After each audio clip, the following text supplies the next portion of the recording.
Good evening, ladies and gentlemen. Can you hear me okay? Can everybody hear me okay? Yes, okay. This is the August 4th special meeting with the Stonington Planning and Zoning Commission. And pleased to have everybody with us tonight for the POCD public hearing.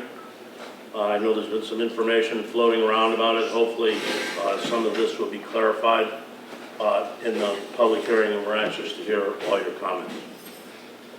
All regular members are present. Let the record reflect the meeting was called to order at 7 p.m.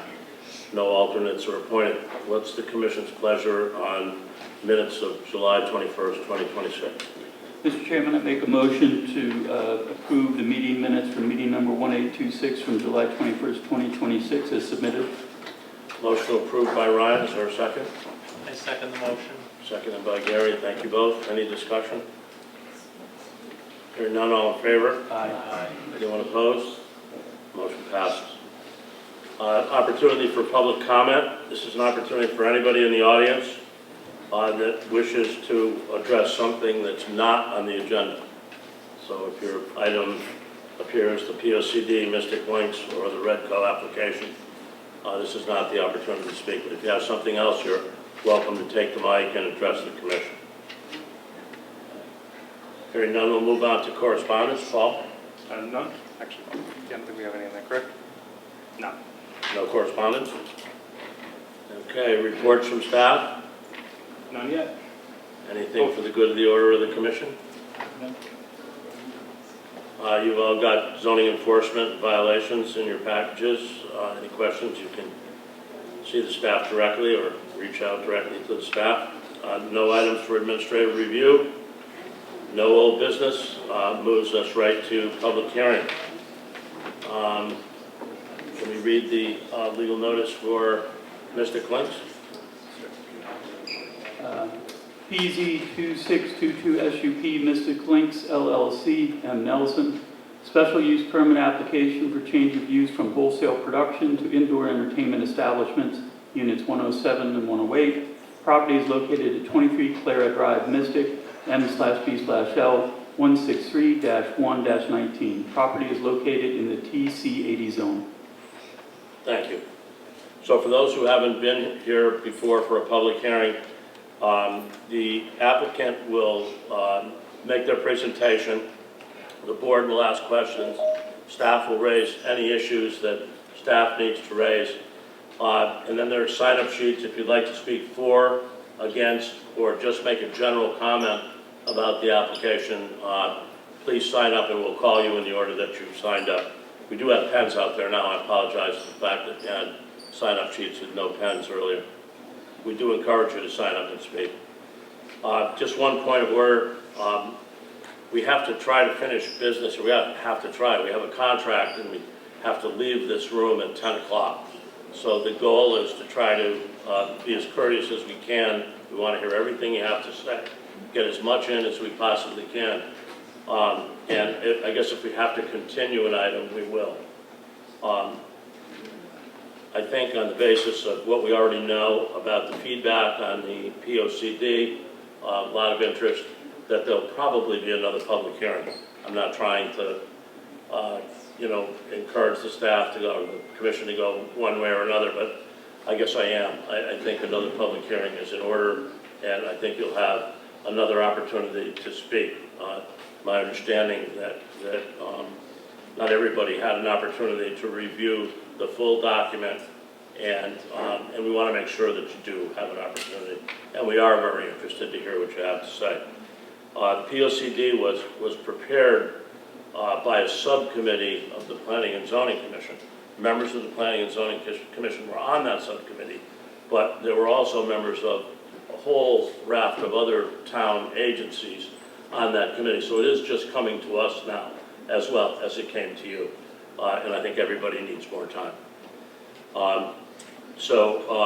If you don't get a chance to speak tonight, or if you can keep your comments perhaps to a reasonable length, you may be able to get through everything tonight, and you have an opportunity to speak again at our next meeting after you've fully reviewed the document. Of course, you're free to say whatever you like and take as long as you want. But to be courteous to others, we ask that you, move through your comments as quickly as you can. So with that said, Mr. Clinks, is there someone to represent the applicant? We do, I know. We need a motion to open the public hearing. Mr. Chairman, I make a motion to open the public hearing for PZ 2622 SUP Mystic Links LLC, M. Nelson. Is there a second? Second. Any discussion? All in favor? Aye. The floor is yours, sir. Good evening. Good evening, how are you? It's not working. There's an unfortunate that link died, so it had to get taken. One of those? Okay. Thank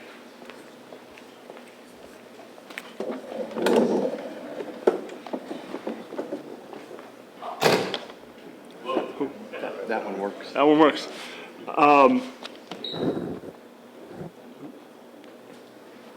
Hello, everyone. We are asking for a zoning change for Mystic Links, which is proposed to be a indoor golf practice facility.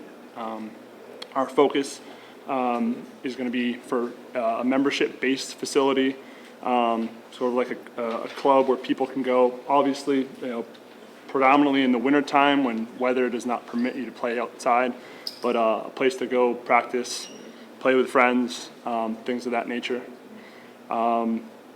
We, as you stated, are hoping to open in 23 Clara Drive. It's a 2,700 square foot facility. It's now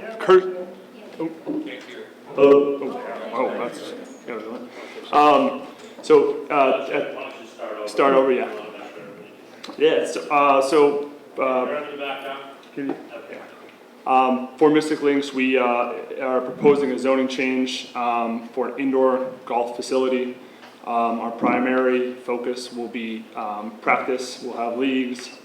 We plan to have instruction there, kids programs, things of that nature. Obviously, predominantly in the winter months for people who play outside in the nicer months, as our area is quite seasonal. But we plan to be holding these or hosting these folks year-round as a place to have fun, practice, and just get better at the game of golf. Yeah, Sums it up. that's the gist of what we're trying to do. Questions from the board?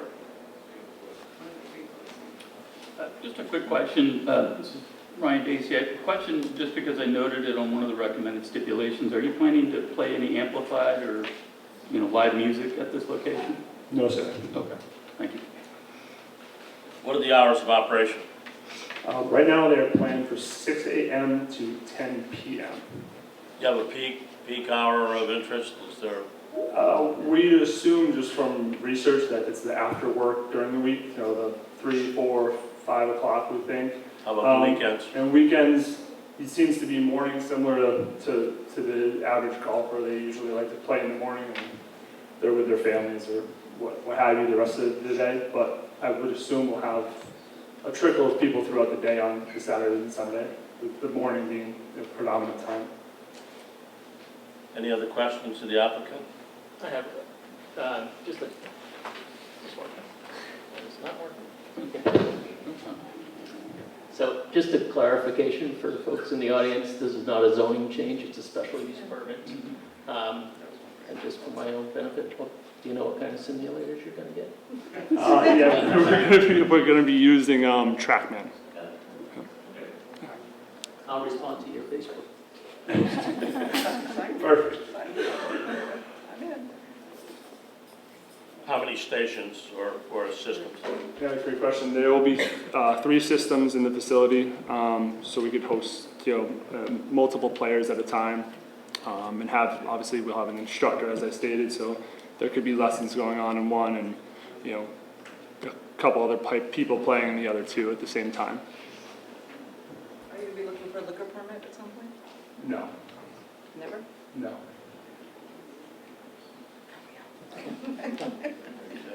Any other questions? Do you have any questions of the commission? This It's our first time doing This this. is our first. I Okay. didn't know what to expect. Paul?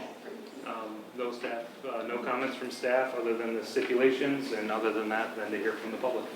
Have you seen all the stipulations of the staff, the staff reports? No, sir. I can let you know what they currently are, and you actually just kind of negated one. The first one was activities would be played indoors at all times. Yes. And then the second regarded amplified, recorded, or amplified live music, but you said you would not be having that at all, so I don't think that stipulation is needed. That's it? Yep. Okay. You agree to all those? Yes, sir. Okay. There are no further comments from the staff, no further questions from the commission. What's the commission's pleasure? I'm sorry. Anyone from the audience like to make a comment on the application? I had signed up. Yes, sir. Please just give your name. I know you've signed My up. name is Jim Turner. I reside at 39 Ashworth Avenue, and for transparency of the meeting tonight, I am a horrible golfer. But, So we just ask you, You're just going to have all right, to share the mic with these. okay. the other table might work as well. All You just right. have to press the button to make sure it's live. So Jim Turner, 39 Ashworth, horrible golfer. But I see this as an interesting opportunity, a unique business that comes to our community in a facility that, in my impression, is underutilized, but with a use that is consistent with the design. I remember back in the day when those were the outlets. So ample parking, minimal impact to traffic. I think it's a great opportunity for these gentlemen here, as well as the community and those that are looking for something to do in the off-season when our courses aren't available. Thank you. Thank you for your comments. Thank you. Anyone else wish to speak? Either for or against, or make a general comment on the application? Do we have a sign-up list back there for this? And Jim was the only person on the list. Okay. There are no other comments from the audience, no comments from the commission or questions, no additional staff input. Entertain a motion to close the public hearing. Mr. Chairman, I make a motion to close the public hearing for PZ 2622 SUP Mystic Links LLC on Nelson. Motion to close the public hearing by Ryan. Thank you, Ryan. Is there a second? Second? Second, and thank you both. Any discussion? All in favor? Aye. Public hearing is closed.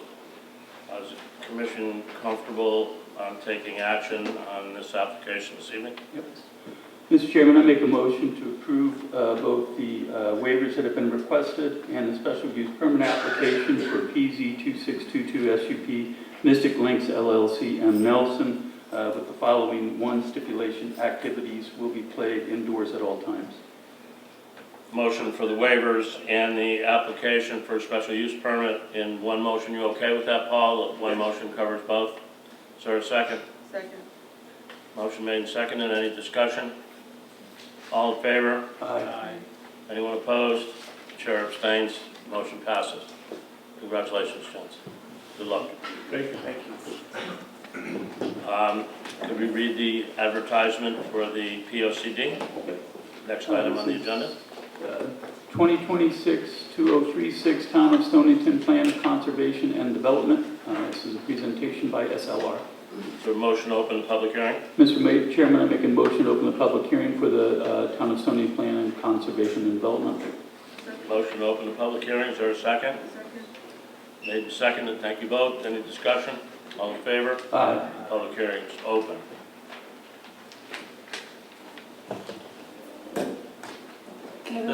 This public hearing will function the same as the last. In this case, our consultant will make a presentation. We have a sign-up list for anyone who wishes to speak, and you'll be called in the order that you signed up. If you didn't sign up, you can still speak. You just have to enter your name into the record. SLR. Thank you. Good evening, everyone. My name is Taylor Daigle. I'm a community planner with SLR Consulting out of our Cheshire office. We have been working with the POCD subcommittee and town staff over the last year and a few months or so on developing the plan in front of you this evening. It's the culmination of a lot of data analysis, community input, and input from staff in the subcommittee themselves about their community. The plan before you tonight was sent to the Southeast Council of Governments as well as the Board of Selectmen and received endorsement from both. But the purpose of tonight is to hear public comment, reflect on their thoughts and opinions about the plan. I understand, you have the opportunity to make a decision tonight, but in the event that you extend the public hearing, we will continue to collect public comment tonight and moving forward. So what I'd like to do is just address some comments that we've received via email. So those comments which were sent to the planning department over the course of the last 65 plus days or so have been forwarded to us, and we've drafted some proposed amendments to the plan to address concerns and ideas that were brought forward. One of the topics that came up from a number of emails was regarding public transit and the Shoreline East service. There was support and call out for supporting the extension of the service from New London through Stonington to the Westerly station. We have proposed some additional language for chapter 2 about the service in town as it is today, but we have also proposed the addition of a new action item from one of the commentators under strategy 6 on page 105, which is address roadway, transit, and parking needs. The action item we're proposing to add reads to promote increased Amtrak intercity rail service and the extension of the Shoreline East commuter rail service to the Mystic and Westerly Railroad stations. We would recommend, if this is added to the implementation plan, that this would fall under the categories of marketing. It would be under the guise of, or under the direction of the Department of Planning and the Board of Selectmen, and it would be a long-term action. The next item I'll address is some comments received from the Wediaquac Clean Water Coalition. We received some comments about more explicit addressing of the sewer and water infrastructure needs in that area of Stonington to address water quality and public health concerns. So we've added some clarifying and background information to Chapter 2 in the sewer and water infrastructure sections to address this concern. But we have also proposed to add an action item on page 110 under Strategy 2, which is called Protect Coastal and Inland Natural Resources. We are proposing the following language to be added. Item G, conduct a feasibility study for expanding public sewer and water facilities to the village of Wediaquac to mitigate public health and water quality concerns. If this is added to the plan, we would recommend the following categories for the implementation table, which would be, this is a study to be conducted by the Water Pollution Control Authority, and we would suggest it be a short-term project to properly address the issue in a timely manner. We think this adds support for Wediaquac Clean Water Coalition's ongoing work to bring visibility to this item, and we fully support the addition of that to the plan. I'm going to skip item number 3 on my list just for a moment and jump to number 4, and then I will circle back. We did receive a letter from a member of the Climate Change Task Force commending the plan, but they were calling for some more clear items for clean energy edits. So on page 110, under Strategy 3, which reads Promote Resource Conservation in Municipal, Residential, and Business Settings, we're proposing 2 items. The first is to add action item E, which reads, evaluate town-owned properties which may be suitable for supporting solar energy generation, including ground and roof-mounted options. If this is added to the implementation plan, we would recommend this be a study conducted by the Board of Selectmen and a long-term project. We're also proposing to edit the existing action item C under this strategy to read as identify local experts in clean energy technologies and support the creation of a network through which residents and businesses can share information, resources, and assistance in transitioning into renewable energy. If this were amended in the plan, we would recommend the designations in the implementation plan. This is a practice, it's a long-term effort. It would be supported by the grants administrator as well as the Climate Change Task Force, and it's a long-term project. I'll now jump back to item number 3, related to the future land use plan and future land use map. So we have received a number of comments about this. I will start with addressing what the future land use map is and what it is not, and hopefully clarify a few misunderstandings. Then I will discuss the specific changes that we propose to the plan in light of those comments. So the future land use map is a tool and guidance for you as the Planning and Zoning Commission over the next 10 years to use in making decisions related to applications that come forward to you. It is generalized land uses across the town, and it is a visual representation of this plan's strategies, the community vision, and the actions that are laid out here. The future land use map is based on the underlying zoning across the town, and it is supplemented with an analysis of land use constraints, or land constraints like natural conditions, as well as infrastructure availability within the community. The future land use map is not the official zoning map. Those are two separate entities. The future land use map is not a regulatory document. It is a tool for you to use over the next 10 years as you receive applications to interpret land use decisions and make adjustments as you see fit within the guidance of the plan.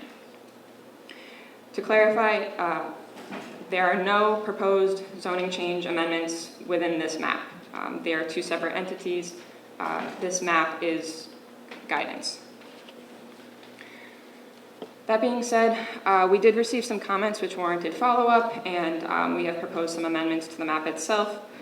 On item number 3 on my page of amendments here, there is a table of 11 properties which were called out by an individual commentator. The table includes the parcel identity, the existing designation that was in our first land use map, and the proposed amendment and our comment. Of the 11 properties that this person identified, we agreed with 8 of the 11 changes. And I will discuss those a little bit more with the next item, but the 3 that we did not agree to, which is at the discretion of the Planning and Zoning Commission. If you would like to adopt these changes, by all means, we can do so. There was one property identified originally as open space and resource conservation. The commentator suggested updating this to general commercial. We did propose to disagree with this. The property is currently protected under Public Act 490 as open space. That's a 10-year tax abatement program. I'm not sure where they are in their cycle, but we generally don't recommend changing the designation there. There are 2 properties also identified here as low-density residential. The proposed amendment was local commercial. We are proposing to disagree with that change. The low-density residential category there is based on the underlying zoning. The 2 properties in question, I believe, are both agricultural uses. They're a farm store or a nursery, I believe. Both of which are permitted under residential zoning as well. But again, if you would all like to see those amendments made to those 3 properties, please just let us know and we'll go ahead and forward with that. On a related note, I want to spend a little time talking about the residential land use categories in the future land use plan. So there are 3 residential categories: low, medium, and high density. I apologize for the confusing terminology, but those low, medium, and highs do not directly correlate to the names of zoning districts in town. So the way the residential land use categories were established is we started with lot sizes. What are the zoning districts in town, and what are those lot sizes? We grouped those into low, medium, and high based on the minimum lot size required for each district. With moderate residential density category, we then included some parcels which had lower residential density based on their zoning, but were also met 3 requirements. They fall within a public sewer service area, they lie within proximity to a village center or along a commercial corridor, and they are otherwise not substantially constrained by natural resources. One of the comments received, and one of the focus areas I think of tonight, is the initial designation on the future land use map of moderate residential density for the area of Collins Road and Flanders Road. That area was picked up in our initial methodology because it does have access to sewer, but upon reading through these comments and looking at the data a bit more, we do recognize that the general rural and scenic character of that area and the presence of some significant floodplains on some properties, not all, but some, warranted additional weight in the consideration there. So our proposed map at the back of this packet redesignates all of that area back to low-density residential.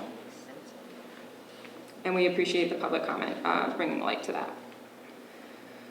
Under the residential land use category text, we also just wanted to add an additional paragraph at the end focusing on floodplain concerns. We do have a separate conversation about coastal management areas, but we wanted to call out that residential properties, there are a lot of them in town that are within floodplain areas, and we wanted to provide some text to help guide the commission over the next 10 years that these areas, while their presence of floodplains does not preclude additional development or redevelopment or what have you, the public safety and the balance between housing and flood risk really needs to be considered in those areas as well. So that's an additional guidance here for that. The last change we're proposing to the future land use map is regards to the open spaces and resource conservation designation.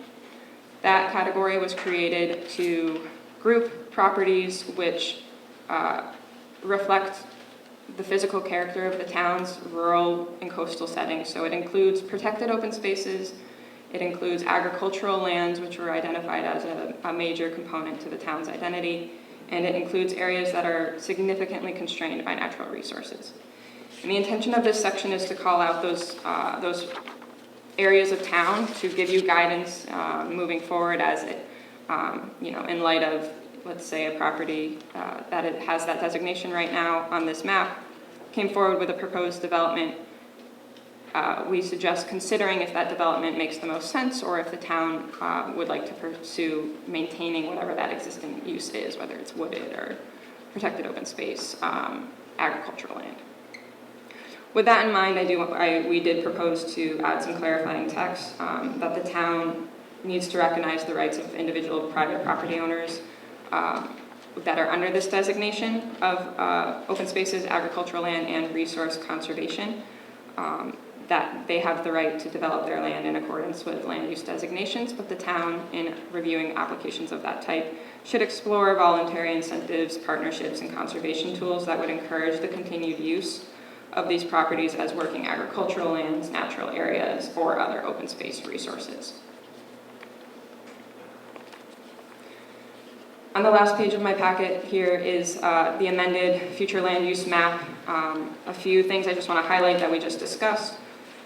You'll see the area of Flanders Road and Collins Road has been redesignated to low-density residential.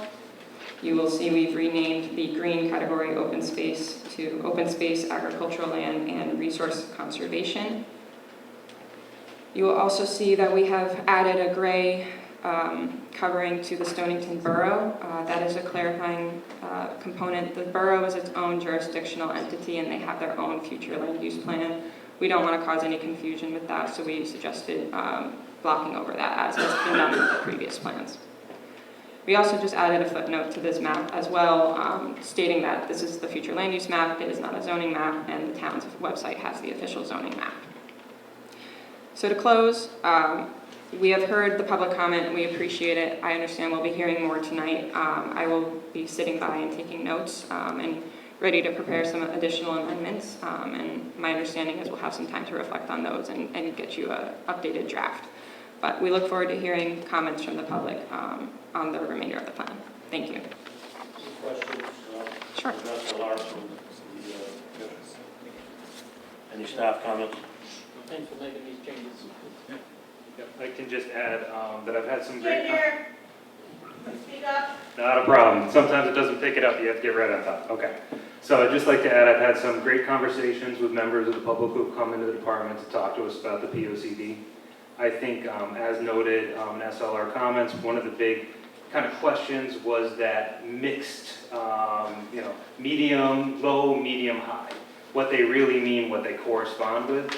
That's one thing that I would, we'll hear public comment, additional public comment, but I would ask specifically the commission to give some guidance to staff and to SLR on what your concept of the medium is. When we look at it, you look at medium, you see it's primarily, as noted, lot size, not necessarily going from single family to multifamily. It's the way that land is arranged and the capacity of that land.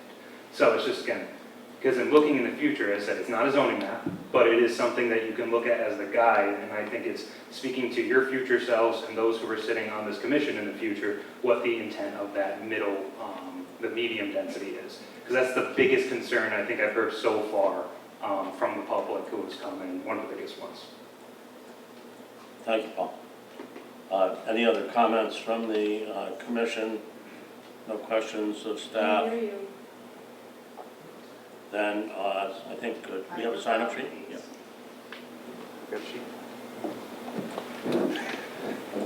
We do have a sign-up sheet, so we'll get that, and then folks can come up with their comments.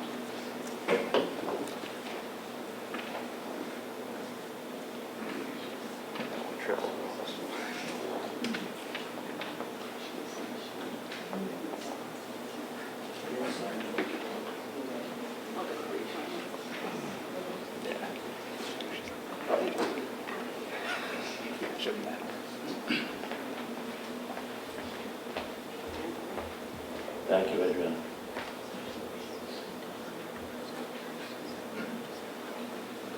So this is a commenter.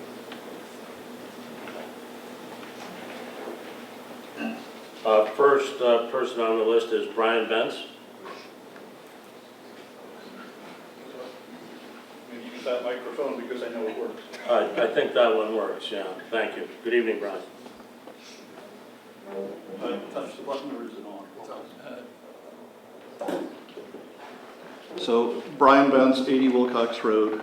I'm a member of the Board of Selectmen, but of course I'm speaking here as an individual, not to represent that board. At the outset, I'd like to briefly note there was an article in today's Westerly Sun with a quote attributed to me. It was a complete misattribution. I didn't say what was quoted, just to be clear, if you've seen it. Next, I'd like to thank those who worked on this plan for the thought, time, and effort that went into it. It's quite a document. I have two substantive comments. When I entered office as a selectman, one of my personal goals was to work on identifying and where appropriate, increasing public access to the water. This theme also appears in the plan, for instance on page 14, improving public access, and on page 49, which notes that issues of coastal resources were voted the second highest priority by those surveyed. Also on page 49, it's noted that the issues of public access are managed by the respective harbor management commissions. I'd like to suggest that you add a town-wide high-priority short-term task to identify all public water access points in town. We don't have such a list and definitely need one. Here's one anecdote. Months ago, when I spoke with the chairman of the Waterfront Commission, he told me they knew of 12 points along the Pawcatuck River that afforded public access, but much of their documentation has gone missing. When I spoke with DEP, they knew of just one. So a list might start with what's clearly documented, and in the case of, say, the Pawcatuck River, if those who have some memory of the locations write them down, that would be the basis of a very focused look at land records. Management of these access points could certainly remain with the various harbor management commissions, but I think identifying them should be done by a group at the town level with the resources to produce a definite list. My second comment concerns the action item on page 103 in the near term, prepare a short-term rental ordinance, STR, which is the term I'll use for short-term rental, as a joint responsibility of the Board of Selectmen and PZC. I think this should be removed. I don't believe it's appropriate in a long-term strategic plan. Now, such an ordinance may well happen. I'm not saying STRs are not an issue, and I'm not saying an ordinance isn't the solution. Indeed, on Lord's Point, which is a sub-municipality of the town, and where we have a cottage, we have an STR ordinance, and it works well.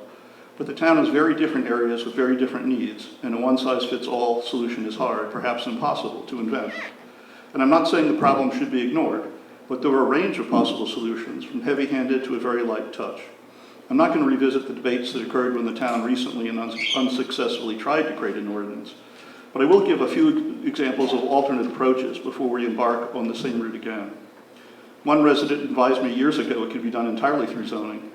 Another concept is to go after the behaviors that are roots of the complaints via increased policing, parking, noise, disorderly conduct, and if repeated offenses are tied to a landlord, whether of a long or short-term rental, that landlord would be subject to increasing fines. It's not a complete fix, but might address 90% of the problems we have without touching property rights or involving an intrusive bureaucracy. I list these options as just examples of many ways to address the STR issue. I think this should be worked out through the political process in town meeting without the push in a specific direction from the POCD. I would recommend that you remove this action item, or at a minimum, not make it an urgent task and without specifying the nature of the solution. Thank you again.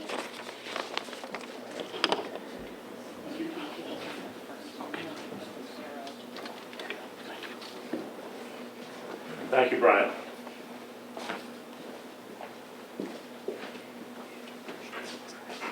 Next speaker is Chris Johnson. Is Chris Johnson present? Evening, sir.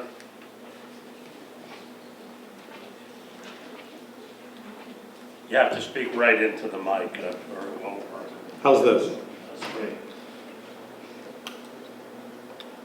Good evening, I'm Chris Johnson. I am on the Stonington Board of Finance, and I'm also the chair of the Climate Change Task Force. So my comments are related to climate-related items in the POCD. Now, when I read the draft of the 2026 POCD, it really comes off as offering soft solutions to some of our problems around the effects of climate change in Stonington, and specifically when it comes to generation of electricity. So when we talk about solar energy in Stonington, I want to have a conversation about municipal generation. I want it to be in this POCD. I think we should generate 10 megawatts. We should have 10 megawatts of generation over the next 10 years. I think that's an achievable goal. I think we should have 50% fewer gasoline and diesel vehicles on our roads. I think this is an achievable goal. And I think we should have 20% fewer properties at flood risk in this town. And I think that's an achievable goal. And I think having measurable outcomes in the POCD is something we should do. When I read the suggestions, and I'm specifically looking at page 110, we're looking at preparing a municipal energy conservation action plan.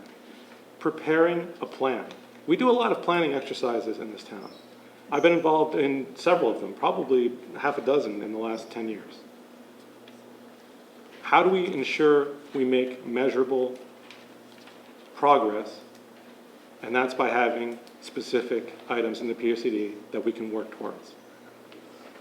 Now, when I talk to folks who are on our previous Plan of Conservation and Development Implementation Committee, and we look at items that are in the last POCD, again, these are items that really are not specifically measurable, but are more subjective. And I would like to remove some subjectivity and have some real objective outcomes in this POCD. Thank you. Thank you, Chris. Mr. Blunt-White. Evening, Blunt. Hi, Jack. Good to see you. Thanks for joining us tonight. It's Blunt White from 77 Collins Road. And first off, thanks for doing all that hard work and for making the changes in the amended land use plan. I think the plan of conservation and development will be much better for all of that. But I do have some concerns that I wanted to bring to your attention, and maybe Taylor can address how many properties exactly are going to be recommended for increased density. Taylor, where'd you go?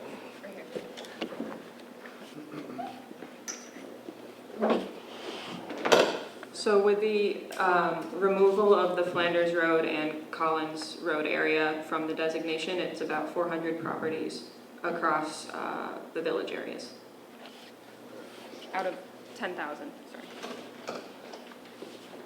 So my proposition that those 400 properties owners should receive some type of notice, like a postcard. It doesn't have to be like the formal notice that you would do if it was an actual zoning map amendment, but that you would hit the pause button and give yourself 60 or 90 days to reach out to these people so they could have the opportunity to be here and speak to this, because in some cases, they've been changed to green and the green, they don't understand what the green means. I talked to a couple of them, and they weren't excited about it and felt that it limited their use of the property.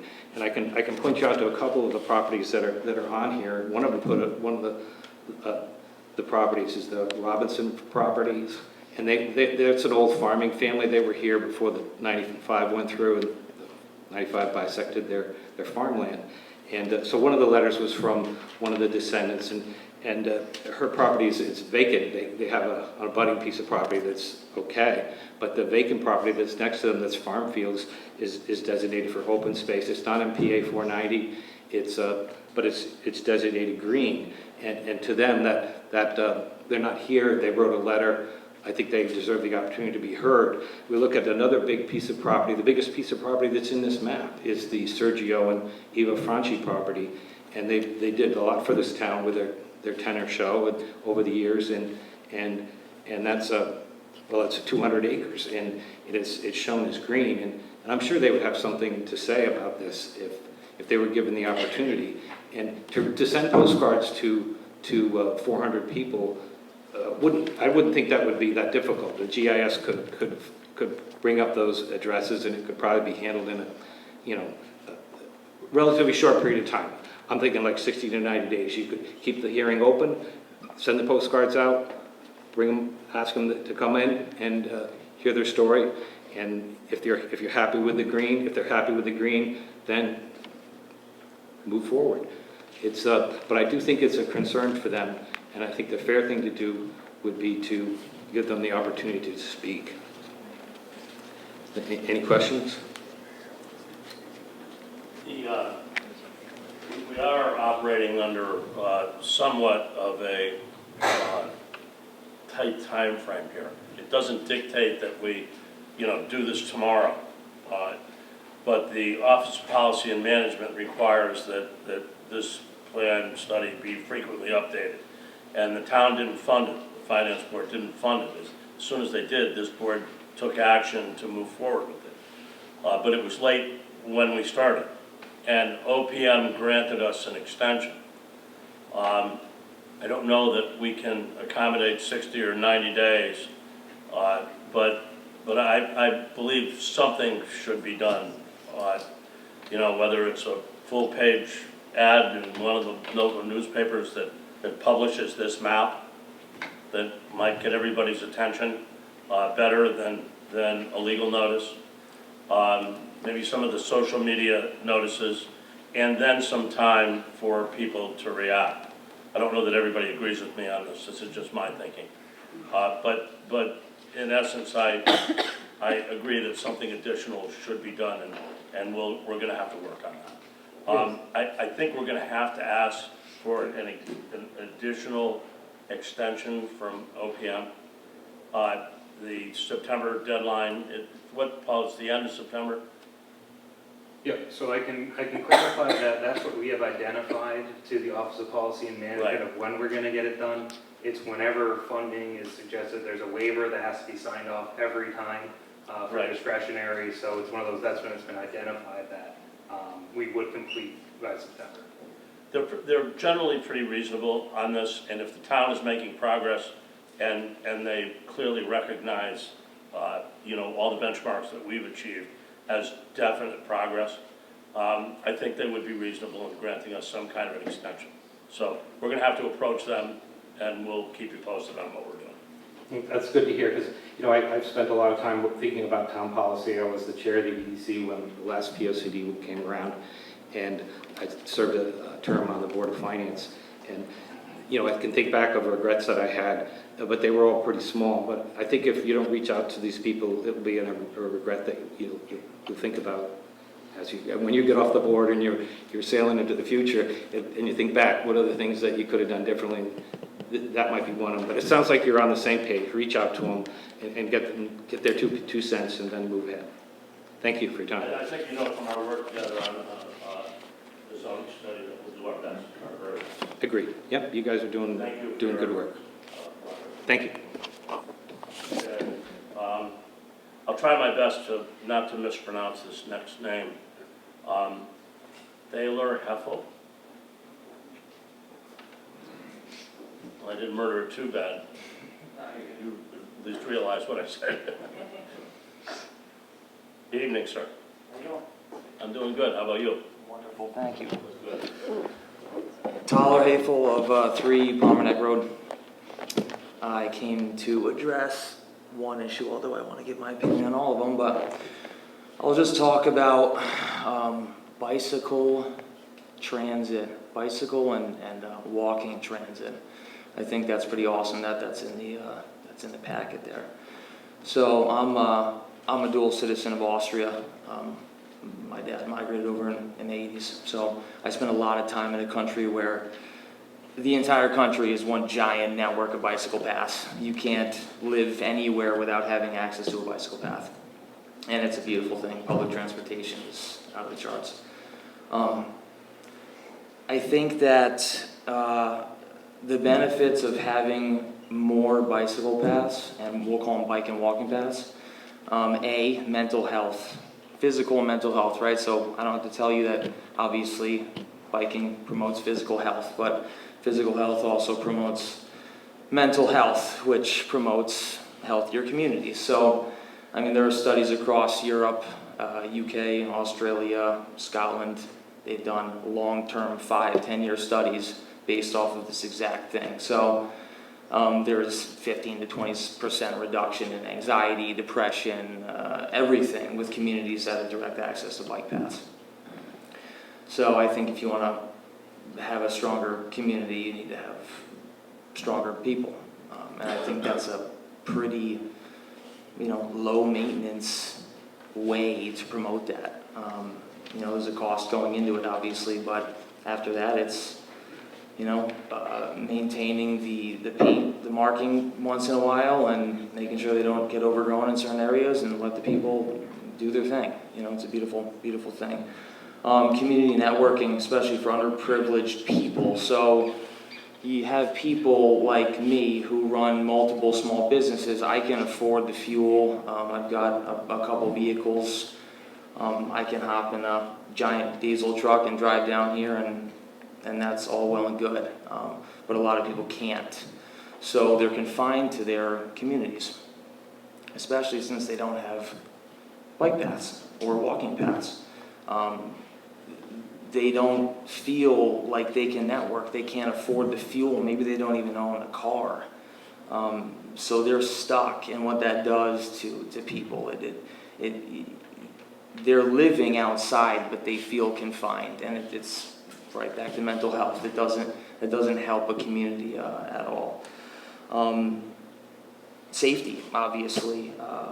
We know people have died biking in bad areas where you're forced close to the road, going over small bridges, and we obviously don't want our community members getting killed by accident. So I like to take my 2 little daughters on bike rides. We go pretty often. I pack them into my little trailer and we head out. And there are sections, I kind of know the routes by now, but there are sections where I'm forced into the road and it's scary. And what's the alternative? I just don't take them on a bike ride. It kind of stinks. So, and lastly, what better way to address emissions than giving people alternatives? I mean, Chris, I really appreciate his sentiment about reducing emissions, but I don't think taking things away from people is a good approach. That kind of pisses people off. I think giving people more alternatives, the American way, right? That's the reason you go into a gas station, get a drink, and it takes you 20 minutes because there's 5 coolers, you can't decide what you want to drink. So you give people another alternative, and that's a positive thing. And bicycles don't emit anything at all. Walking doesn't emit anything at all. It promotes mental health. Bike path promotes safety. And it really is a beautiful, that's the hardest part of coming home besides leaving my family is relying on my vehicle to do anything, every single thing.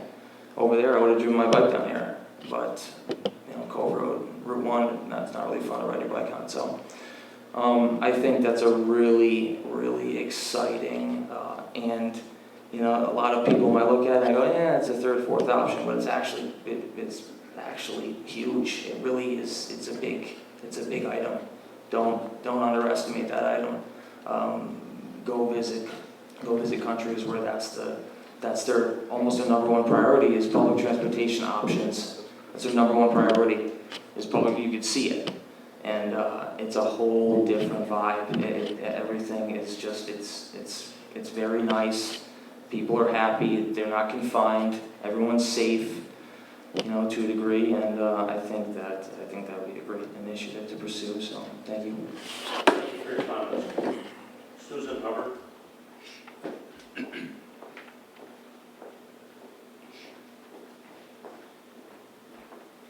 Evening again. Good evening. For the record, it's Susan Hibbert. I live on Jerry Brown Road. Okay. I am currently a member of the Climate Change Task Force. I also served on the 2015 POCD Implementation Committee, and I also served on the POCD 2026 Steering Committee. I'm here to make some general comments that I wish to address to the leadership and management of the town. And by that I mean elected officials, town department heads, town staff, all the boards and commissions that our town has implemented. And that is, over the years, one of the big conversations we've had at our implementation meetings is that the town does not take the action items seriously enough. There is often the excuse is lack of staff, lack of funding, and that is the old standby excuse why things don't seem to be able to happen. So I'm here just to ask that the current leadership and management figure out how they are going to actually implement the implementation plan contained in the POCD, and that also includes learning to work outside of their own department. Many of the action items as you go through that Chapter 8 have been assigned to multiple groups, and that they will need to figure out how they are going to talk to one another and work together. And over the course of the time I spent with the 2015 Implementation Committee, regrettably, that didn't seem to happen very well. I don't know what the solution is, but that's something I think the town really needs to look at and to work on. And those are my comments. Some good points. Thank you. Alex Berarda. Does that microphone work? I think so. You can try. Just make sure you're speaking right into You it. hear because- it? Yeah, this works. Yep.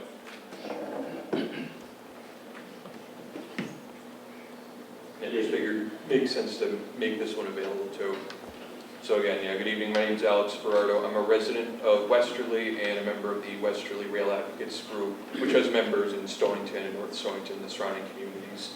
Just here to briefly express support for the first of the proposed substantive edits on this handout, which is in particular the addition of an action item G under Strategy 6 that expresses clear interest in the extension of Shoreline East to Mystic and Westerly.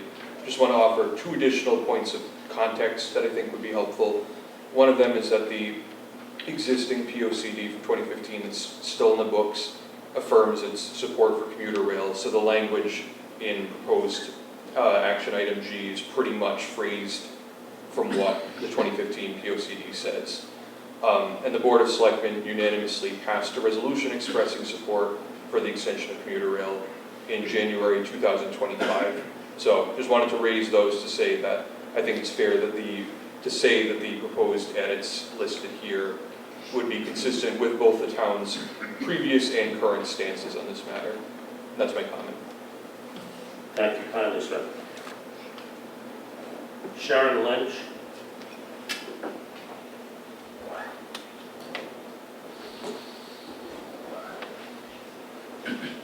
Good evening. Good evening.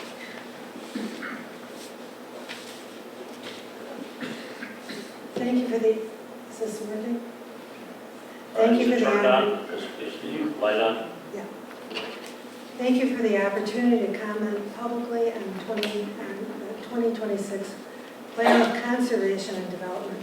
My name is Sharon Lynch, and I live at 53 Main Street in the borough. I'm a member of the Stonington Climate Change Task Force. I guess you're hearing from a lot of us tonight, and there's a reason for that. I'm here to comment on the importance of strengthening clean energy planning in the town. But first, I want to acknowledge the work that the POCD Commission and the consultant group has done by creating a really impressive document. If I wanted to move here, I think I would read maybe the first half of that just to understand the complexity and the wonder of this place, Stonington. It's a terrific document. Several years ago, the town explored installing solar panels on the capped landfill. It was a promising opportunity to generate clean energy from an underutilized site, but the project was ultimately abandoned because the proposed contract structure didn't seem to work. That was probably a good decision. But since then, within the last 5 years, many communities in Connecticut, including Deep River, Middletown, Montville, and Groton, have successfully pursued solar projects on capped landfills and underutilized properties. Groton has a great big one that's just been approved and is going to be generating substantial funds as well as clean energy to the town. But going back 3 years, the Stonington residents demonstrated a strong interest and expertise in clean energy. The 2023 Stonington Energy Fair, organized by the Climate Change Task Force, the Economic Development Committee, and with support of former First Selectman Daniel Cheeseborough, attracted more than 400 participants.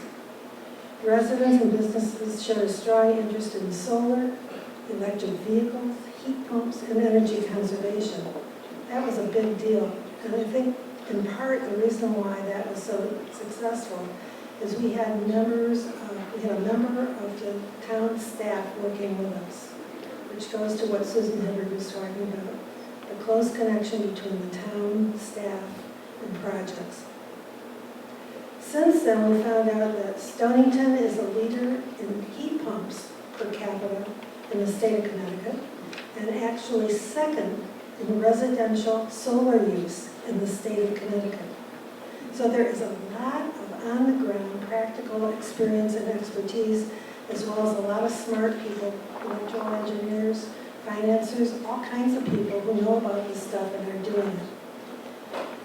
Okay, now how can we put those two pieces together, the expertise in the town and the need to get this kind of thing going? In looking at the document, I was struck by the lack of specific information about clean energy planning. And thank you, Taylor, for zipping in those two amendments. It shows an amazing responsiveness, but I still want to talk a little bit about what could make it better. We looked at Connecticut Public Act 2533. That was enacted in September 2025. That has the latest provisions providing tools for clean energy for municipalities.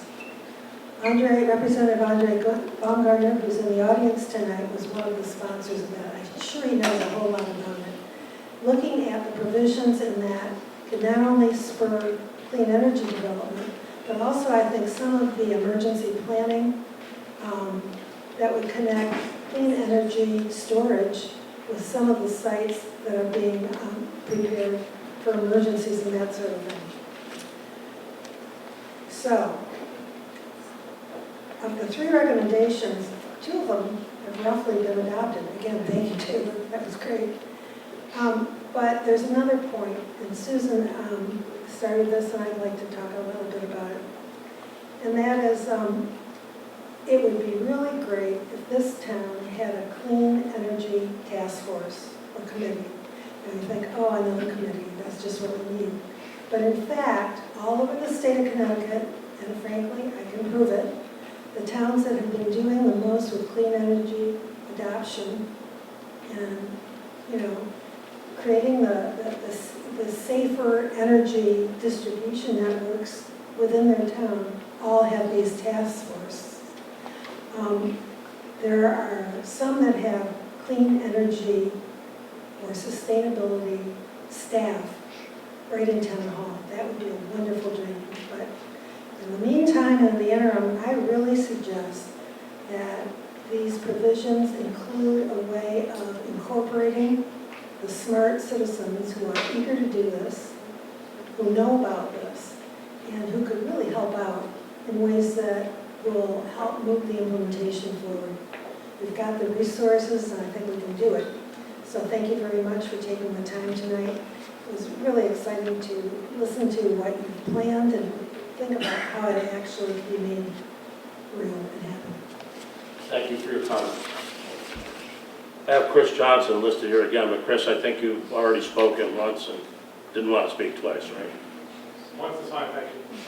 Bob Perry?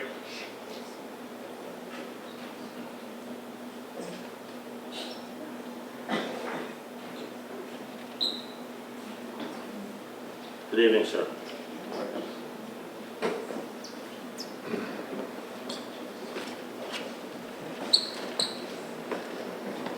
My name is Bob Perry. I live at 1 Geyser Street. I'm also a member of the Climate Change Task Force. Can't hear you. Sorry. My name is Bob Perry. Is that That's better, Bob. You have to speak right into it. Okay. My name is Bob Perry. I live at 1 Geyser Street. I'm also a member of the Climate Change Task Force. I want to thank the Commission for this very elaborate POCD, the future of our town. It's important you did mention environmental changes that are occurring due to climate change, including sea rise. But I think we need to, as Chris Johnson mentioned, we have to have something much more concrete. It's disappointing that there's no mention made of solar panels on our schools and administrative buildings, even after a solar assessment was requested in January. In January, I haven't heard anything since then. This is despite the fact that over 300 schools in Connecticut, public schools, including schools in North Stonington, Ledyard, and Groton, all have solar panels. And they are saving a considerable amount of money. Energy is often the second biggest expense in a school after salaries. And solar panels could free up money for classroom supplies and technology. Ledyard is saving about $200 a month per building in electricity costs. North Stonington is expecting to save $1.6 million over a 20-year term. Groton is expecting to save over $800,000 over a 20-year term. Stonington High School has a large, flat roof, and like all schools, consistent daytime needs. Rates with solar panels can be stable over a 20-year term, protecting budgets from sudden spikes in electricity prices. Excess energy can be sent back to the grid for extra credits. Eversource is estimating that our electricity costs are going to go up 4% a year, at least. If we have solar panels, we can have a fixed price over 20 years. There are other two more associated topics. Other advantages include cleaner air. As Chris Johnson mentioned, we have to do something concrete. We are responsible for our land, for our earth, for our children. Over 55 to 60% of the energy in Connecticut is coming from fossil fuels. If we put solar panels on public buildings like schools, we are giving an example to the community, and more people in the community are going to do it. And then students can use live data from the roof panels to study science, math, and environmental topics.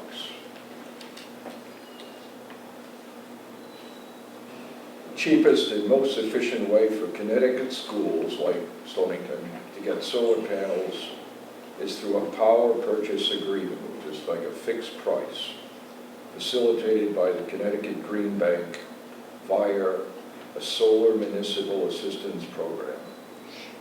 This model requires zero upfront capital, avoids new municipal debt, and provides immediate electricity bill savings. So what I'm saying is there's no reason not to do it. There should be no reason why we're not putting solar panels on as soon as possible. Every other town is doing it.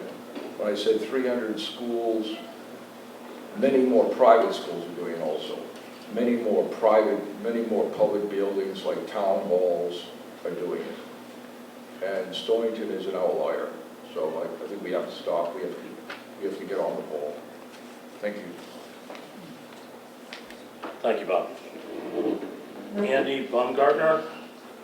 So, Mr. Chairman, don't mean to interject too much, just give you kind of some idea too. I was looking through. We actually do currently have, and I thank the speaker for the comment, a K through 12 building committee established very recently, and also there is an action under sustain that talks about actually having a energy task force for the town, including schools. So I do appreciate that, and the speaker is directly with part of the plan. Is everybody okay? That seems to fold a lot of comments together. It might be a good idea. Yes, and that's on short term for. I mean, there are a lot of good ideas that we're hearing. Yes, sir. Yes. Thank you, Mr. Chair. I'll be very delicate. Yeah. There we go. It's great to see you all, and thank you for having us. I got you for the folks in the back. Good evening, Mr. Chair and members of the Commission. My name is State Representative Andre Baumgartner, and I have the privilege of representing a portion of Stonington in the Connecticut General Assembly. I'm here in support of the Stonington residents and members of the Climate Change Task Force who have asked that the clean energy provisions of this plan be strengthened. The draft takes an important first step by recommending a municipal energy conservation action plan. However, a document intended to guide Stonington for the next decade should go further. The current action is limited to municipal properties, calls only for consideration of solar at facilities such as schools, and places development of the plan in the 5 to 10 year time frame. Clean energy planning should instead be a near-term townwide priority. The plan should call for a baseline of current energy use, measurable benchmarks, regular public reporting, and a responsible strategy for locating renewable energy projects. Solar development should prioritize rooftops, including municipal and school facilities, parking canopies, brownfields, and other previously developed or disturbed sites. Stonington should not have to sacrifice productive farmland, forests, wetlands, critical habitat, or its scenic and historic resources to achieve its clean energy goals. A comprehensive plan should also address energy efficiency, battery storage, building and transportation electrification, grid resilience, and opportunities to lower energy costs for residents, businesses, and taxpayers. As one of Stonington's state reps, I stand ready to help connect the town and the Board of Education with the Connecticut Green Bank, DEEP, and to help identify potential funding opportunities. The POCD should also support extending Shoreline East rail service east of New London through Mystic to Westerly, along with greater investment in safe, connected bicycle and pedestrian infrastructure throughout the town. These investments should expand transportation choices for residents of all ages, connect residents to jobs and our village centers, reduce traffic and emissions, and support the town's economic and quality of life goals. I too support the plan's commitment to expanding diverse and attainable housing options, particularly near existing infrastructure and transportation, so that younger residents, seniors, and members of our workforce can continue to call Stonington home. That commitment should include a clear focus on climate resilience, helping ensure that new and existing homes, particularly in flood-prone areas, are safer, more energy efficient, and prepared for sea level rise and extreme weather. I'm also submitting separate written comments for the record with more detailed recommendations for language and implementation. And thank you so much for your consideration and for the work that has gone into developing this plan. And separately, I have great admiration for this board, I should say this commission. I know you spent a lot of hours deliberating on a multitude of projects across the town, and I just want to know you to know your volunteerism is very much appreciated. And have a wonderful evening. Thank you, Andy. We appreciate you being here. Tracy Swain.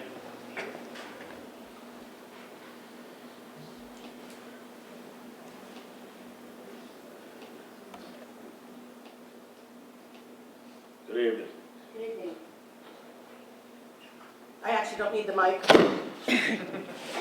But I'll use it. Good evening, Tracy Swain, Pawcatuck.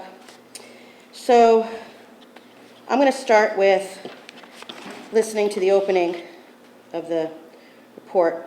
It was a comment that was made as she was reporting, and I'm going to put it in quotes, was, "We didn't agree to. We didn't agree to." She said that twice. I went to multiple meetings when they made this presentation available to the residents, okay, of this wonderful 117 pages. Out of this 117 pages, 25 of them are blank. What a waste of paper. I couldn't believe it. I actually counted them, wrote them. And then out of those 25 blank pages, 14 of them are half pages. Pictures, photos, whatever it was, irrelevant in this report. Should have just been a report. Horrible. I did do a lot of research from all this, SLR. They are a international company. They're in 127 countries. They have 140 offices in the United States. They are a UK firm. They handled Southbury, Torrington, New Canaan, Black Point Beach, and Wallingford towns, just to name a few. And those reports look almost identical to this. I couldn't believe it when I did it and looked it up. There were multiple residents that had issues during the presentation about a lot of things, questioned a lot of things. From that day of the initial presentation to this, nothing changed until tonight's little, we amended this, we're talking about doing this, we're going to fix this. Really horrible presentation. I had to let everybody know who was in the audience. This is why residents don't come. They don't speak out. They don't come to meetings. We're not being heard. There's 8 members on this board. All 8 of you in 10 years will probably not be sitting in the chairs you're sitting in. 10 years ago, I don't think a single one of you were sitting in these chairs that you're sitting today. What you do with this is going to affect the next 10 years of our town, whether it's a strong, whether it's weak, whether it's mild, whether it's medium, it doesn't make any difference. One of the things is that nothing in this is set in stone. You can accept it today as is. None of it you have to go by. You don't have to read it. You don't have to look at it. You don't have to agree to it. Nothing. That's exactly what has happened, like the lady said when she sat on it 10 years ago. A lot of things weren't touched because office staff can't get together and their act together to make things work. So what are we doing? Whose time are we wasting? Are we wasting not only your time, but the residents' time? Are we wasting staff time? What are we doing? What really are we doing? We have to really think about this. What are we as a town really doing? Now, when it comes to the climate stuff, okay, look, I have no problem with a lot of climate stuff, okay? I really don't, okay? But here's the bottom line. Don't tell me I have to do something. Let us do it on our own. Give us everything, all the options in the world. You can do 10 different options. Let us pick an option. Don't force us to do something on our personal stuff. But when it comes to town property and town buildings and school buildings, absolutely. Let's put the solar panels up. They should have been up. Why weren't they? Ask those questions. Why weren't they done? Very good questions, okay? There's a lot of things in this that should have been changed, should have been addressed from all the meetings, and they weren't, okay? Meeting minutes need to be looked at, and you can't go back and look at anything on the website now, because the website's screwed up. Nobody can find anything. Staff members can't find anything. Residents can't find anything. People couldn't find this online. That's all. Just think about what you guys are going to do. What you do makes an effect of what happens to this town. Thank you for your comment. Jason Taylor?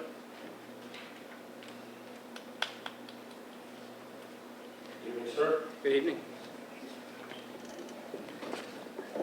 Good evening, and thank you for letting me speak. So, Jason Taylor, 66 Renee Drive in Pawcatuck. So I'm just here to voice my concern about the zoning map, or the guidance to the zoning of my area of Pawcatuck. I love the area. I moved here 4 years ago. Absolutely love the area, driving, walking. I really like to support the bike path, the walking path. Like, I think that would be a huge improvement in that area. Connecting a lot of folks, especially my neighborhood, with other neighborhoods. My family would love to go off and walk down to the river without feeling that we're going to get hit on Mechanic Street or River Road. So yeah, I'm just here to echo, just I'm concerned about the potential increase in density in that area. I'm here for the long term. I work at EB. I'm here for the duration. So I don't plan on moving. I just really like the way the neighborhood's laid out. We're a tight-knit community down there. I just would, advise some concern down there for those residents to say, increase the density. Airbnbs are kind of a big thing right now, and that sort of tears apart, houses and neighborhoods and things like that. So I really would like to echo that sentiment that, the town is a town. The residents are here. We're here to stay. So that's my comment, and I appreciate the time you guys folks spend on this, putting these meetings together. I know it's a lot, so thank you. Thank you. Thank you for your service to the country at EB. Stuart Cole.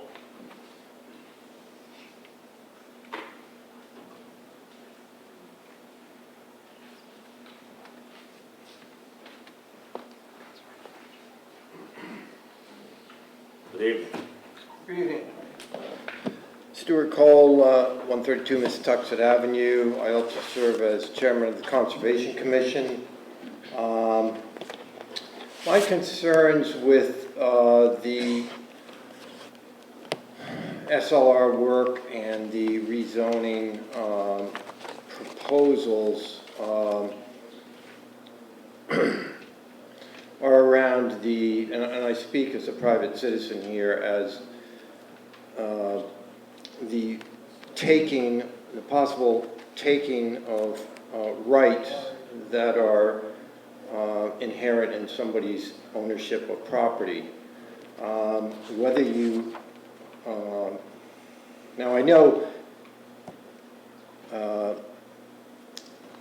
housing density, affordable housing are all goals that I would like to see the town work towards, but I don't think we can just we cannot change the zoning on owners who own a property and bought a property under one set of rules, and then those rules change.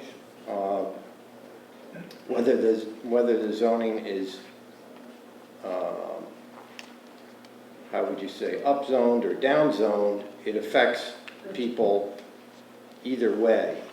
It may affect your neighboring property, which all of a sudden can build in a much more dense manner than you ever expected.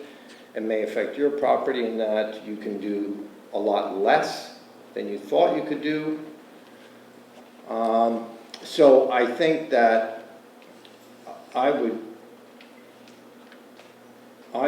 would think that the best thing to do would be a certified letter to every property owner whose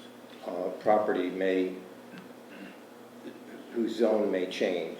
I think that's only the fair thing to do. I think you need maximum notification. Just for the record, nobody's zone has changed.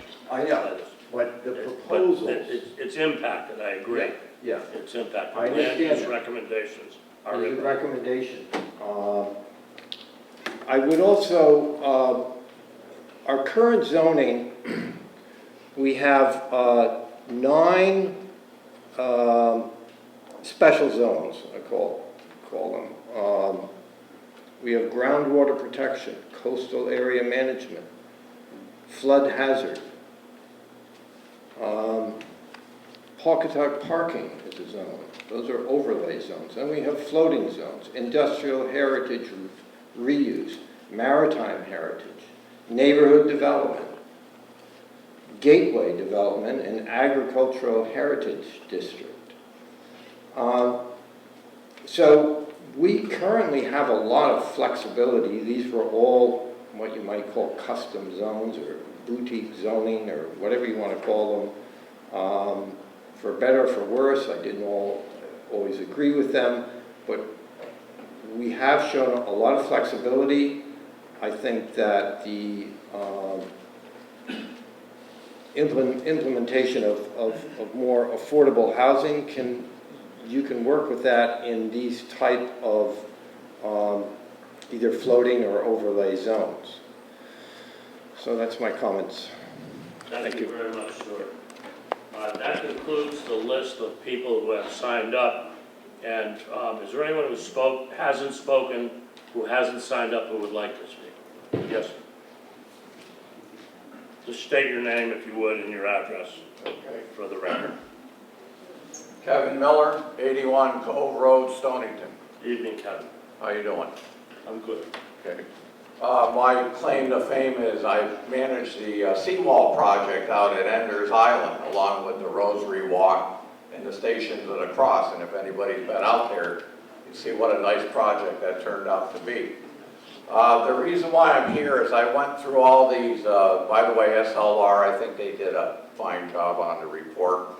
And I'd like to comment that when I looked at the map from May 2025, I noticed that Enders Island was an institutional zone. We've been running recovery programs and retreats out there since 1961 that predated zoning and uninterrupted. And also, too, there's over 100 people that depend on Sunday Mass going out to church there on Enders Island. So it's very much a public access area. Religious, faith-based, of course, but I mean, it is a public access area. Then I noticed that on the map dated May 2026, that the zone, or not the zone, but the land use as done by SLR, had changed it to low-density residential. Well, it's Recommended. yeah, and it's certainly a long ways from low-density residential. There's a lot of people that depend on Enders Island for AA meetings, weekly AA meetings, whether it's your neighbors or people that you know. Enders Island does a lot with collegiate age men in long-term recovery programs. So they've saved a lot of lives. A lot of young men have really turned their lives around there. And I think that we got to watch out for lowering the land use possibilities. And the other thing that when we look at, because we're here talking about conservation and stuff, we're looking at coastal resiliency. We certainly can't allow the area like Chippewa Trail, when you come down through Mason's Island, SLR's report there shows, as you come down Yacht Club Road, shows that the sea level rise has a possibility of cutting that area right off. So this is something that we have to look forward to in the coming years. And certainly, again, Enders Island, access to Enders Island is important to a lot of us, and a lot of people in town that depend on it. And that's all I got to say. We Thank you very appreciate much. your comments, Kevin. Thank you for coming tonight. Anyone else? Point of order, I think there's another sheet with a flat names on it. We can do it this way, it's fine. If you want to start another sign-up sheet, that's fine too, but we'll keep it rolling because we have to keep this moving along. Sir?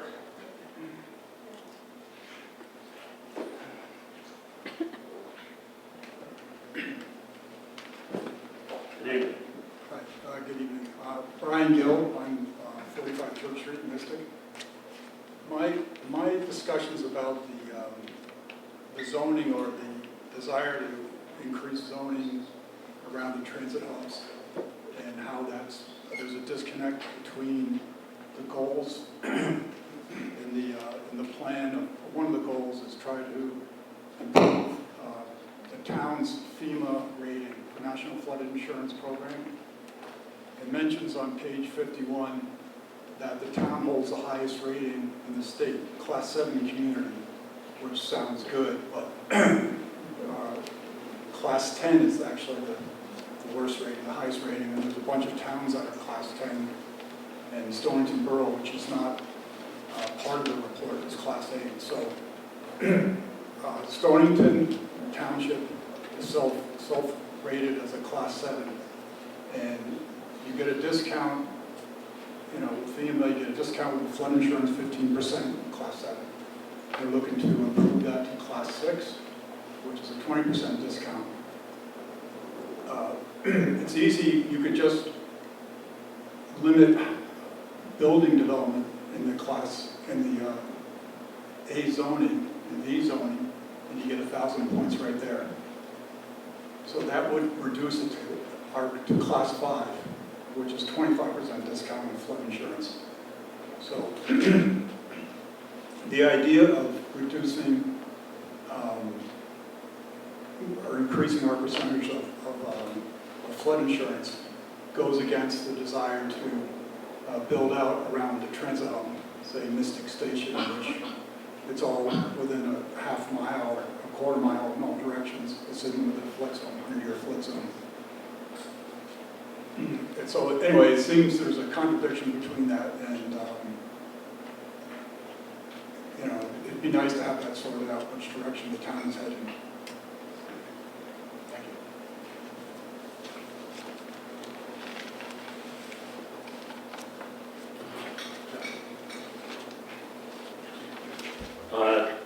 Sir?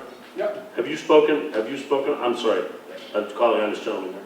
Pardon me? Have you spoken yet? Not yet. Okay. Just state your name and address for the record, please.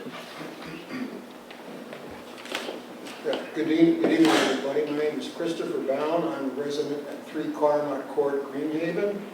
Been a resident there for 47 years. Retired engineer for an electric boat, 45 years of service there. Like my neighbor from 66, Renee mentioned, we love our neighborhood. And I've got some concerns about what I've been told is supposed to might happen with our neighborhood, which consists of Amy Drive, Renee Drive, and Carnot Court, being included in the Lower Pawcatuck medium density residential. All of those lots in our neighborhood, you know, this orange area, our neighborhood of those 3 streets, Stonington Green, which is Upper Rivercrest Drive, and then Lower Rivercrest Drive and Mark Street, are all single-family residence, zone RA. My understanding, we're zone RA20, single-family residence, and I have seen, or apparently there's a concern that we're going to get changed to RM20, which I guess I've got a question for the board. Does RM20 permit multifamily residences on those size lots? I don't know that we're prepared to answer that question, but there's nothing in this study that is recommending a specific zone for any parcel. There's no parcel that's been identified to go from one specific zone to another zone. This is much more of a master plan than it is.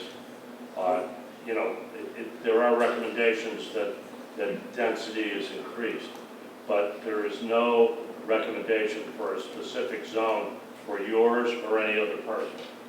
Okay, what my concern is, you know, the whole idea of there's a discussion there, the orange zones having access to sewer and water.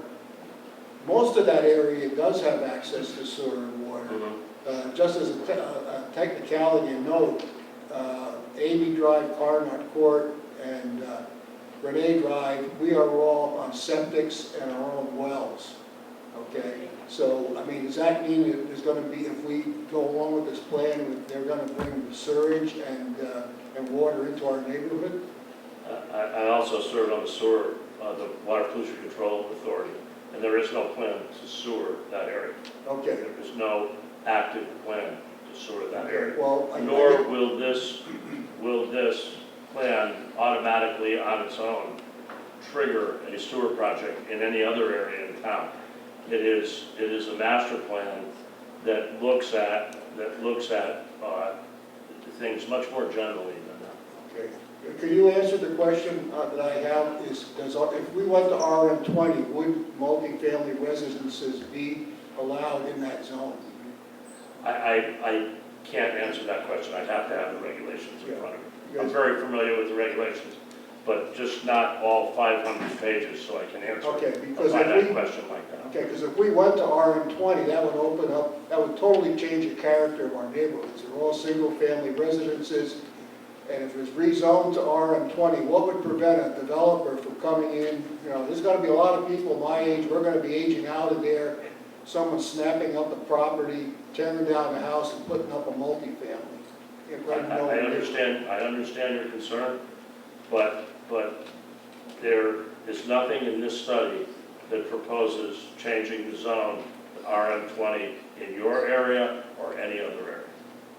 Okay, well, I just like the board to consider, if we are considered a medium density zone, that going to multifamily in a zone like ours will totally change the character somehow, a lot, in the whole neighborhood. That's a meaningful comment. That's a very meaningful comment that you should put on record, that you don't want to see that. Well, I'm putting on record right now. Okay, And I'm listening. Okay, well, I mean, we really, you know, just example, for right now, for example, if someone wanted to come to the board for a variance to put in a multifamily in my neighborhood, the process would be all of the abutting neighbors, all the affected neighbors would be getting registered mail letters identifying that there's going to be a hearing. And I doubt that any one of them would sign up to that. So if somehow there's a en masse, and it sounds, I got the impression that there was going to be big changes in several areas of zoning from something like RE20 to RM20, and if by doing that, you've opened up the door for multifamily housing in single-family neighborhoods, that is going to be very, very unpopular with the people in the neighborhood. So please take that into consideration. We will. I know there's a, you know, I think one of the consultant indicated one of the reasons you should, you know, I got the impression from reading it, the areas of moderate density that have access to sewer and water should be considered for more intense development, which would say, you know, anyone that's got sewerage on a small lot up to 20,000 square feet or whatever it is there in our zoning, that could happen. And what's to prevent that from happening? First of all, it's an entirely different process. It would have to be petitioned. There'd have to be a public hearing. I'm sure there'd be overwhelming evidence on the record against, just as you say there would be. If you take a single-family residential neighborhood and try to make it all two-family, there's a whole other process to do that, and this isn't it. Okay, so this is not going to open the door to the wholesale neighborhood change.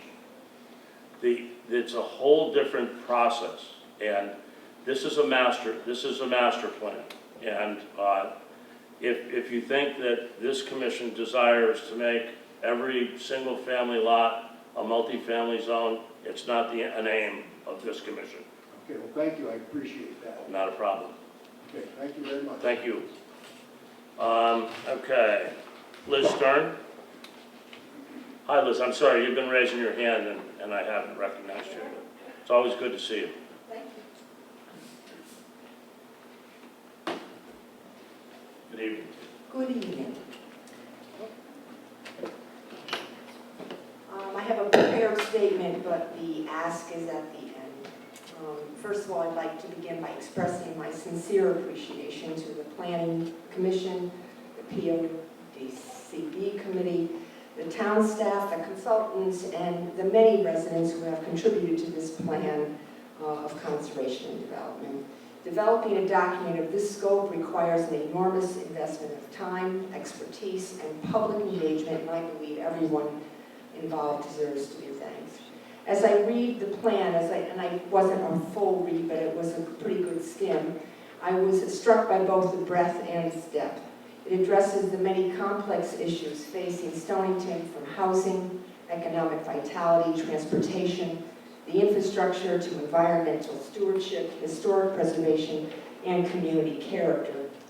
It is a thoughtful, comprehensive, and forward-looking plan. Most importantly, it reflects a genuine effort to listen to the community, and I know that's in disagreement with some of the people that have spoken before me, but I do think people were listened to. And chart a course that serves both the current and future generations. But I would like to make one point that I believe is absolutely critical. A plan, no matter how well it's written, does not improve a community, people do. And I'm happy to be going towards the end of this public comment section, because after living here for 47 years, I feel really fortunate to hear the input of my fellow residents and the commitment to this town. Even though some of us don't agree, I really appreciate that.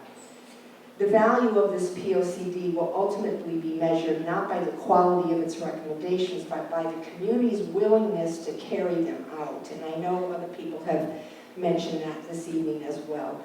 Too often, municipalities invest years in creating excellent plans only to see them gradually lose momentum, because implementation lacks the same level of commitment that went into the planning, and that's why I'm sitting here tonight. This plan wisely includes an implementation plan. I would argue that it is the most important section of the entire document. If we truly believe in the vision outlined here, then implementation cannot be treated as an afterthought. It must become a continuing priority. That means identifying responsibilities, establishing timelines, setting measurable goals, and that's been mentioned already this evening too, allocating resources, and reporting regularly to the public on the progress. It also means revisiting priorities as circumstances change, and they will, while remaining faithful to the long-term vision this community has created and will continue to create together. The work before us no longer is not planning, it's leadership. I encourage the Commission, the Board of Selectmen, and every board, commission, and department with a role in this plan to embrace implementation as a shared responsibility. Success will require collaboration, accountability, and sustained commitment over the years. This POCD gives Stonington an outstanding roadmap. Now we have an opportunity and a responsibility to make sure it becomes a living document that guides decisions, shapes investments, and strengthens our community, rather than simply another plan that sits on a shelf. The committee has given us a vision. The next step is up to all of us. I respectfully ask that the POCD is adopted. The Commission also commits, and here's the ask, an annual public implementation report that identifies accomplishments, challenges, and priorities for the coming year, every year. Doing this will also help ensure that this plan remains an active guide for Stonington's future, rather than a document whose promise fades with time. I sit on the HOC right now. I know that it's an advisory commission, but I know every person on that commission looks forward to working collaboratively with other commissions and committees in town to see this plan work. Thank you for your dedication to this effort, and I thank you for the opportunity to speak tonight. Very thoughtful. Thanks, Liz. Maggie Ferretti. Evening, Maggie. Good evening. Sometimes I think the river plans these things, because me speaking after Liz is perfectly timed. I am Maggie Favretti. I live at 19 Whitehall Landing. I'm also the co-founder of the Alliance for the Mystic River Watershed. So what I'd like everyone to do for a moment is just imagine you're standing on the drawbridge in Mystic and the river's floating with dead fish. One of the things that in this an otherwise excellent plan that's missing is a commitment to water quality. In order to achieve that, we need to be aware of what's going on. This is one of the contributions that the Alliance for the Mystic River Watershed makes to all 4 of the towns and the 2 tribal nations that it serves. And this contribution amounts to regular reports, which will be beginning this year. We're a brand new organization on the water quality. And as we see it, combining the research that Cush has been doing for 40 years, that's Clean Up Sound and Harbors, the Pathogen Monitoring Network, the United Water Study in Long Island Sound that Save the Sound runs, all of that data together is showing us that from the drawbridge north, the oxygen levels in the water have been dropping steadily for the last 15 years and precipitously for the last 5. I'd like to see something in this document that acknowledges the fact that none of the economic development we're hoping for, none of the quaint historic attractiveness of the village would exist without water quality that supports life. That's thing 1. Thing 2 is we can't achieve that without working with other municipalities and the tribal nations in the watershed.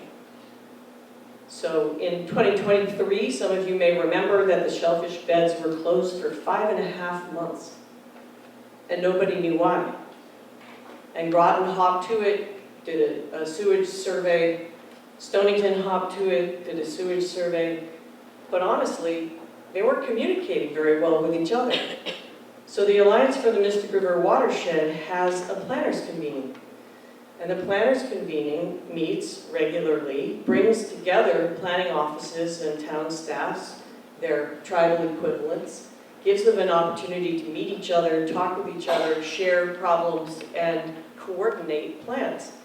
And it's not just the planning offices, it's also commission members invited, it's also researchers, research institutions like CIRCA and CLEAR, Sea Grant are present, the CCOG is present, other nonprofits who do this similar type of work and supporting work. And we identify goals, we look at funding mechanisms. Bottom line, we're not going to be able to achieve this by ourselves. We also need to recognize and make a commitment to the fact that we are part of a larger watershed community, actually multiple larger watershed communities. And we need to do what we can to be preserving the resource, which is the basis of everything. And I don't see very much mention of it, of either the collaboration, the commitment to coordinating plans with other municipalities and the tribal nations. I don't see support for green stormwater infrastructure. I mean, those shellfish beds were closed and have to be closed every time we get more than an inch of rain. So after the recent rain, they're going to be closed for at least a week, probably more, because we are also not developing green stormwater infrastructure.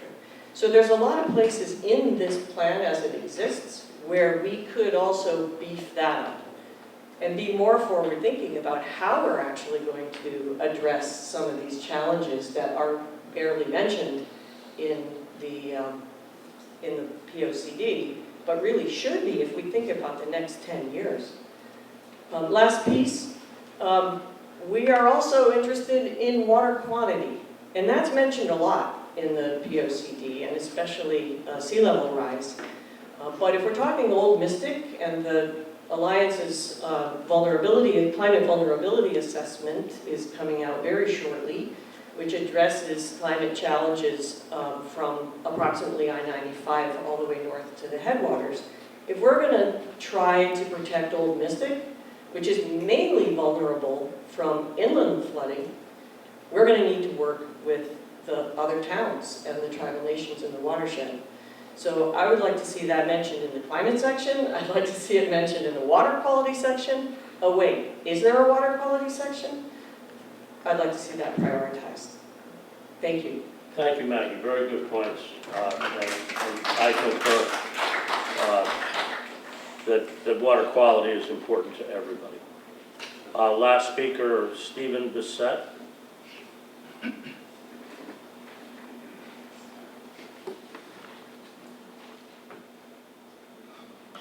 Evening, Steve.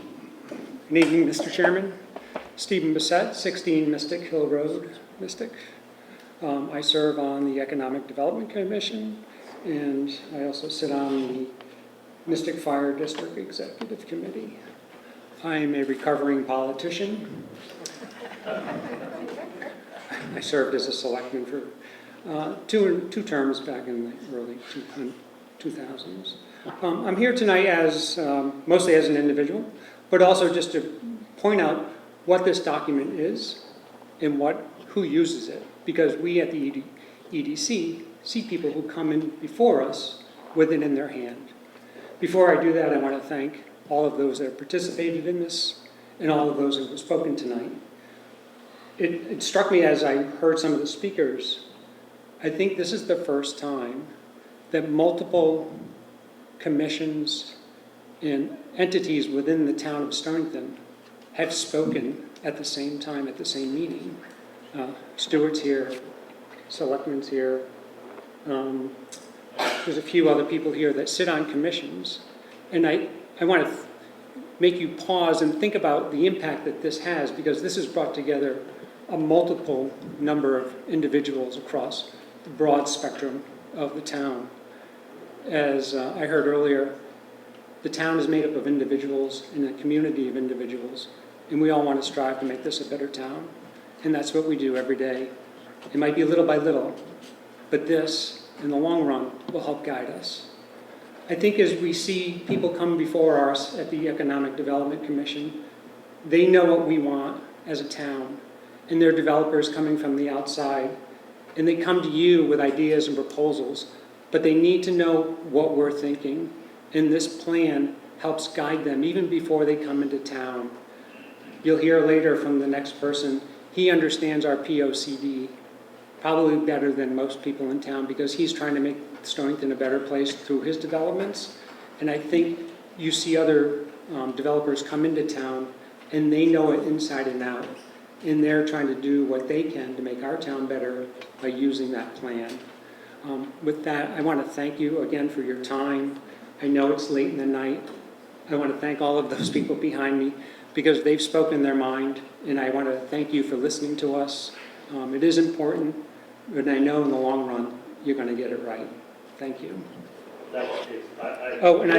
I forgot one last thing. I also sit on the Shoreline East, so the wording from the previous plan is truly what we asked to have placed into the new plan. It's almost verbatim. I think there were some slight changes. Alex had written a letter into that, so I want to reiterate my support for that as well. Thank you. I want to thank everybody for speaking tonight, and we have one more item on our agenda, and I'm wondering, I'll recognize one or two more people, but we really need to move on, and we are going to continue this meeting, so if you haven't spoken tonight, you'll get a chance to speak next time. If anybody really has a burning desire to speak tonight, we'll listen to a few more people. Yes, sir.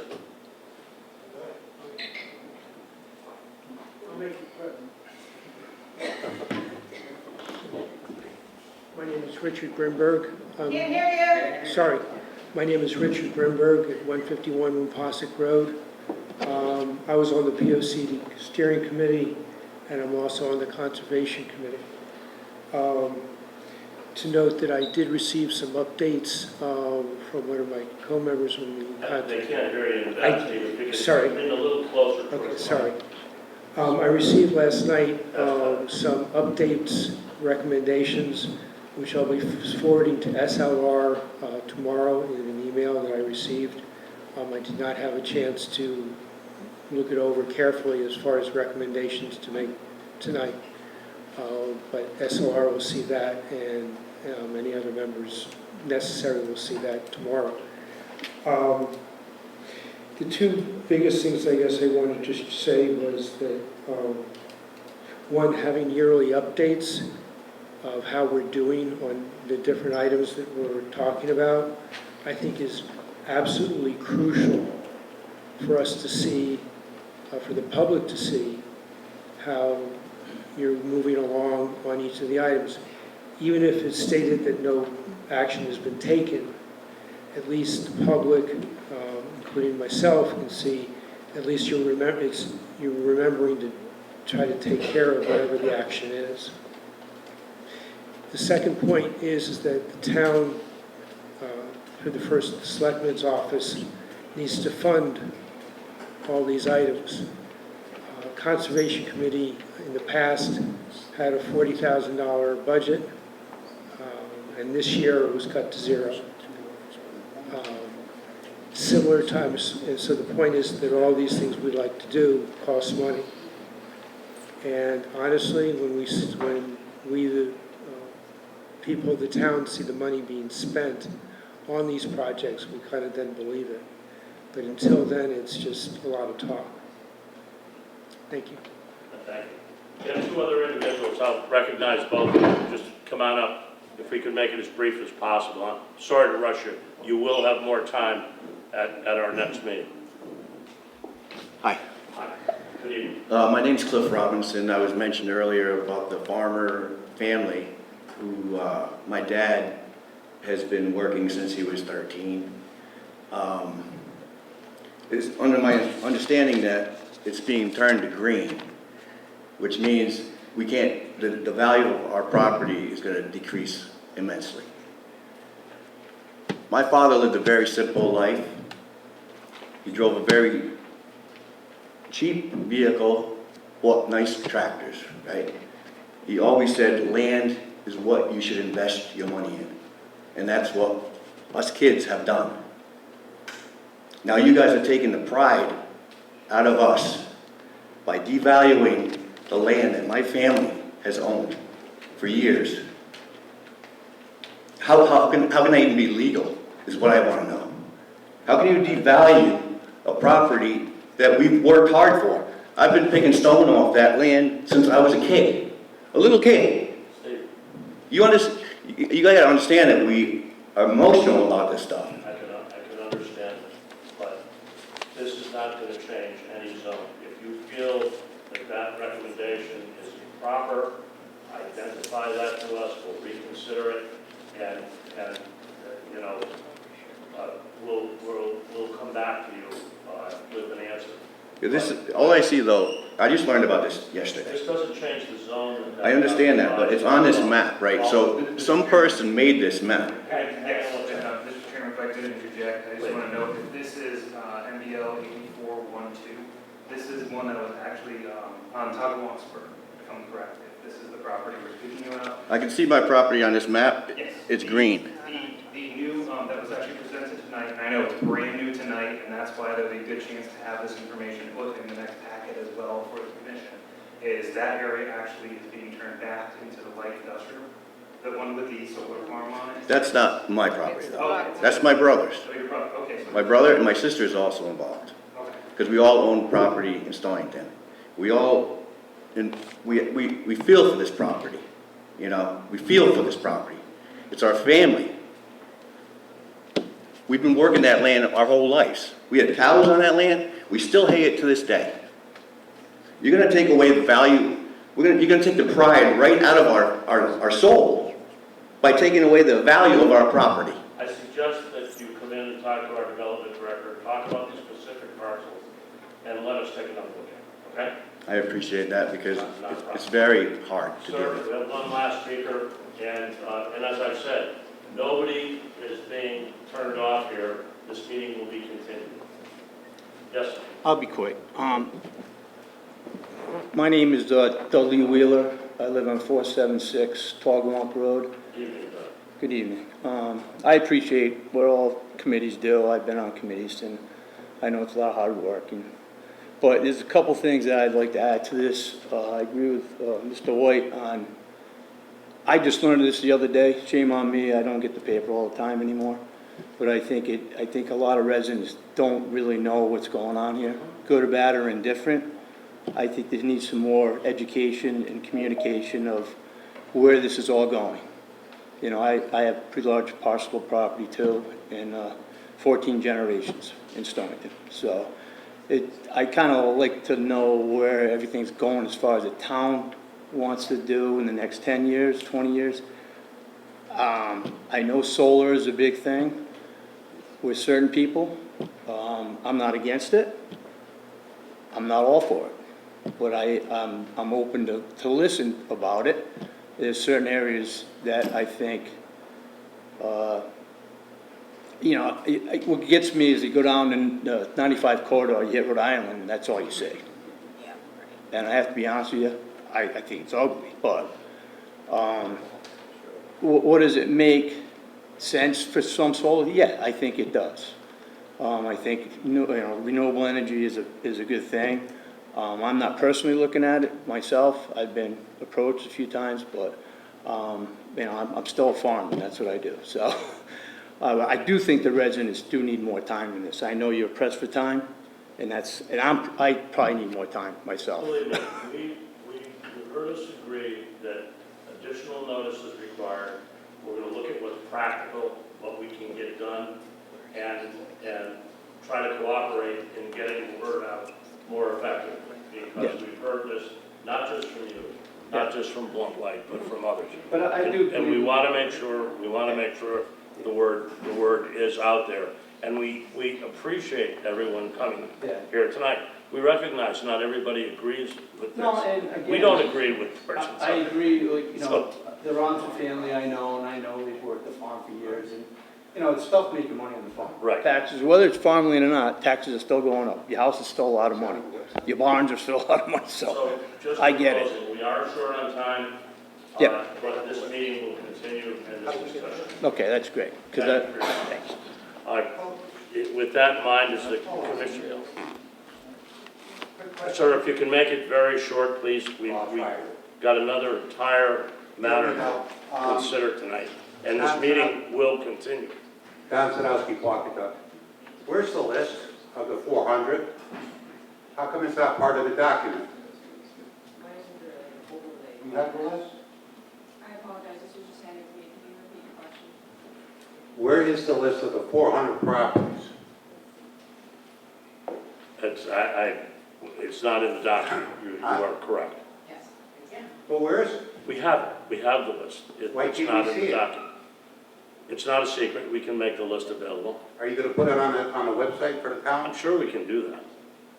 Okay, we'd like to see it. You heard me say that we're going to try to communicate more effectively to reach all of those people. So we share that concern. So you know, it's not anything that we have to get hostile about. We agree with that. No, but we've heard about this list for 2 hours now. Basically. Fine, we'll put it on the website. And nobody knows where the list is. No, we know where the list is. You were the first one to ask, and it's going to go on the website. All right. So, Mr. Chairman? Thank you. If I may? Yes. Just a quick one, it would be, if Taylor wants to just speak really quick on it, I know we're pressed for time, but the map itself is a generalized map that is not necessarily a specific list of every single parcel. I just want to be clear, because people do know the list. It is a map, it is a visual document, it is not a specific list. I know, you know, if Taylor has a quick second, if you could, Mr. Chairman. Go right ahead. Thank you. I will reiterate that the residential districts that were looked at by lot size. So one comment we heard tonight is comparing the RA 20 to the RM 20. Those were both picked up as moderate based on that 20, the minimum lot size of 20,000 acres. There's no change to the zones for that. Regarding the properties that do fall under that category of being, we'll just say adjusted from low to medium to moderate in nomenclature, we can pull that together, we can review with the town, we could go parcel by parcel. I don't want to do this on a glossed over basis. I want to do it on very detailed basis. Yes. So that if we need GIS maps that identify individual parcels, Yes. that we show the residents the GIS maps that are as granular as they have to be for everybody to realize, does this impact my piece of property? Okay? Yes. We have GIS in town, it should be very simple to overlay this. Correct. And I'll just clarify our next version. I don't want to gloss over this tonight, with a quick response to a question that requires a detailed answer. Sure. And I'll just clarify, we'll make amendments based on what we've heard tonight. We will discuss with the town how to go forward, and we will make sure the next map has lines on this so that everybody can identify their piece. Super, thank you. Thank you. With that, I think we need a motion to continue the, are you set, Paul, are you okay with that? Yep, nope, I think I'm set. As noted by Taylor, the goal will be to take the amendments that were presented to you tonight, incorporate those directly into the plan, and then create a highlight, the second set of amendments, so everything you've discussed tonight will be in it, and then you'll have something new to discuss that way we're not. And I think it would be nice if it could be projected. If we have something that's projectable, that everybody can see when we're talking. Yep, and I'll work with the BOE on getting all the screens going. Thank you. And thank you all for coming tonight. I greatly appreciate your input. I know the board does as well. Motion to continue? Mr. Chairman, I make a motion to continue the Town of Zoning, Planning and Conservation Development hearing until the next scheduled meeting of the Planning and Zoning Commission. Which is the 18th. Motion to continue to the 18th by Ryan. Is there a second? Second. Thank you. Both. Any discussion? All in favor? Aye. The matter passes. The hearing is continued. We have a matter that was opened at the last meeting and is continued to this meeting on Redco. If you just read the item, Ryan, it doesn't have to be the full legal act. Mr. Chairman, I make a motion to reopen the public hearing for PZ 2619ZC Redco Holdings LLC and Redco Hookset LLC, Robinson and Cole LLP, care of J. Casey. Motion to reopen the Redco Holdings LLC hearing, which was opened and closed at the last meeting. Is there a second? Second motion. Thank you both. Any discussion? All in favor? Aye. The motion passes. The hearing is open. Good evening, Council. Good evening, Mr. Chairman, members of the Commission. For the record, my name is John Casey. I'm a partner with the law firm of Robinson and Cole. And Mr. Chairman, I think you just misspoke. You said the matter was open and closed, but the last meeting it was open and continued. Yes. So we're here tonight on an application to expand an existing neighborhood development district along Route 2 in Pawcatuck. This is not the first time we've been here on this NDD. I think I've said before, it's an evolving project. We think it's excellent for the town, for the area. It's going to be transformative, as it already is.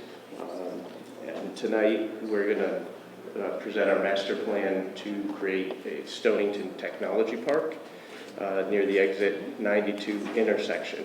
Our team continues to be the same people, but for the record, representing the owners are Michael Leach and Colin Leach and Phil Biondo for Redco Holdings, Redco Hookset, and Resolution Realty Trust. Our consultants are from BL Companies, Matt Bruton, civil engineer, Dominic Seltruda, landscape architect, and Kristen Robbins, architecture. You'll hear from all three of them. For the record, our mail receipts and return receipts were previously submitted, so we met the notice requirement for our abutters. And just briefly, the history of this development started back, I'll just give the approval dates. Back in February 2024 is the first approval for an NDD at the former movie theater site where the bank and the McDonald's parcels are. We came back relatively quickly in July of 2024 to expand the NDD to include the Stop and Shop parcel and 5 parcels at the intersection of Allentown Road and Liberty Street. We call them the balloon parcels that Redco was able to obtain.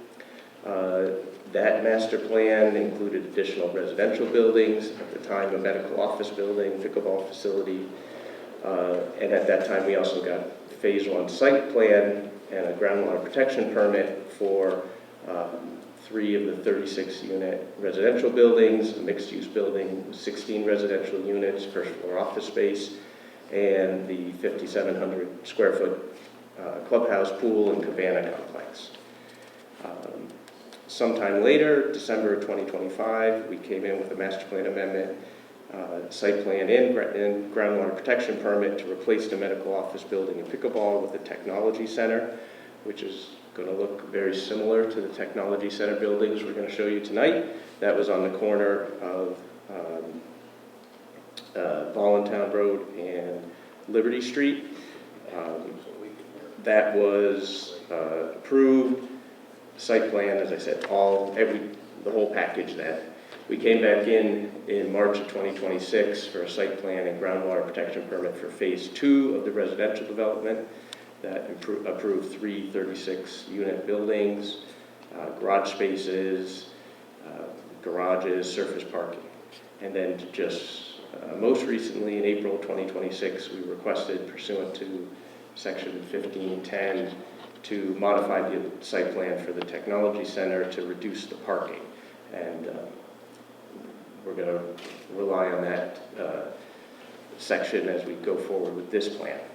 So with that history, it's ongoing, it's changing, it's trying to meet the needs that REDCO sees in the market.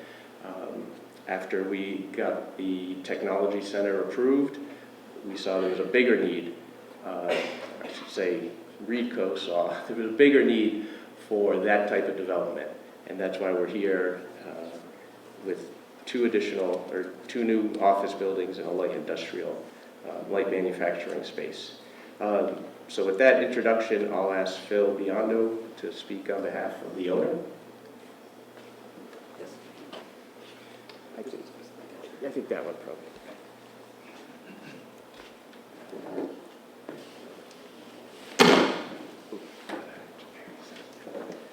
Hello, I'm Phil Biondo. Make sure it's green. You gotta speak directly into And- the mic. Better? No. Pull it towards you. It's green. You have to really lean into it. Wow, okay. I'm Phil Bianco, Development Director for REDCO and Residence Stonington. We thank you for the opportunity to present the master plan amendment for the Stonington Technology Park before the Commission. We also want to thank other local business leaders and community stakeholders for supporting the project. REDCO is a family-owned development and real estate management firm based in Old Lyme. We have decades of experience developing and managing commercial projects, which include warehouse, manufacturing, retail, professional office, and medical office properties. Most recently, we just completed our first building in Stonington Village, where our first 25 tenants just moved in this past week. We take great pride not only in developing and managing our own projects, but also in managing many other properties throughout southeastern Connecticut and across the state. We believe and work toward fostering a commitment to responsible development, community partnership in the projects that we develop and manage.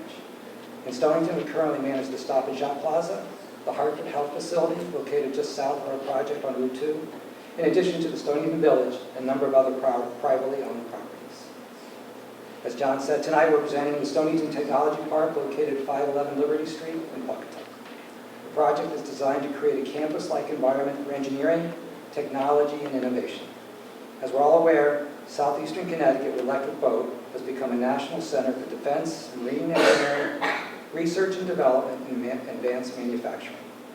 Stonington Technology Park, when completed, will complement to the continued growth of this sector of our economy. This is an opportunity to keep and bring talented people working and living in our community in the region. The project will bring hundreds of high-paying professionals and others to Stonington, will help to create new business opportunities for other local businesses in the surrounding area, and will contribute to provide a beneficial, low-impact tax generator for the town of Stonington. Tonight, we're presenting what we believe demonstrates innovative architecture, careful traffic and infrastructure planning, and sustainable site design. This design reflects input from the Architectural Design and Review Board and from town staff, but the latter with a focus on protecting their natural resources. As mentioned, we met with town staff to solicit input and feedback, and we'll continue to work with town officials. We'll continue to listen to neighbors and provide transparency to the best of our ability, and we're open to feedback to benefit the project. We see this as more than another commercial development. It's an investment in the future of our economy.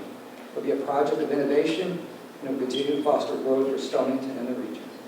Before I conclude, I want to assure the Commission and the public that Stonington Technology Park will not be a data center. But then I turn it back to John to introduce our professional team of deal companies. Thank you. Thanks, Can everybody hear me okay? For the record, my name is Matthew Bruton. I'm a professional engineer in the state of Connecticut. With BL Companies, our headquarters is at 355 Research Parkway in Meriden, Connecticut. So I know it's hot and sweaty in here, so I'll try to be as brief and concise as possible, but feel free to interrupt me if you have any questions along the way, or I'm happy to answer at the end. So I'm just going to flick through a couple PowerPoint slides here before I pass off to some of my colleagues, and then we'll pass it back to John here. So just quickly here, there's an aerial of the existing location. So I've roughly highlighted this area in red. It's approximately 22 acres of land that falls in the High 60 Groundwater Overlay Protection District. Obviously, the abutters are mainly the Stop and Shop grocer, McDonald's, Stonington Village Plaza to the right here with my hand, and then it's mostly a kind of a vacant wooded lot existing, and across the street as well. Obviously bordered on the left-hand side of the screen by North Stonington and more prominently I-95. There are, let me just move down here so you can see this a little bit better. There are a series of wetlands that have been identified on the site, which you can see here as the blue shaded areas. In general, topography for this site varies along Route 2 from 76, 79 feet down to 50 from you going from the off-ramp of 95 all the way down to McDonald's. So it's gently sloping along the road and pitches back towards obviously where the wetlands are created. Put it in slideshow. Oh, yeah. Yep. Just a little bigger. Flick through. Sorry, it's just bigger. Slightly better viewing angle.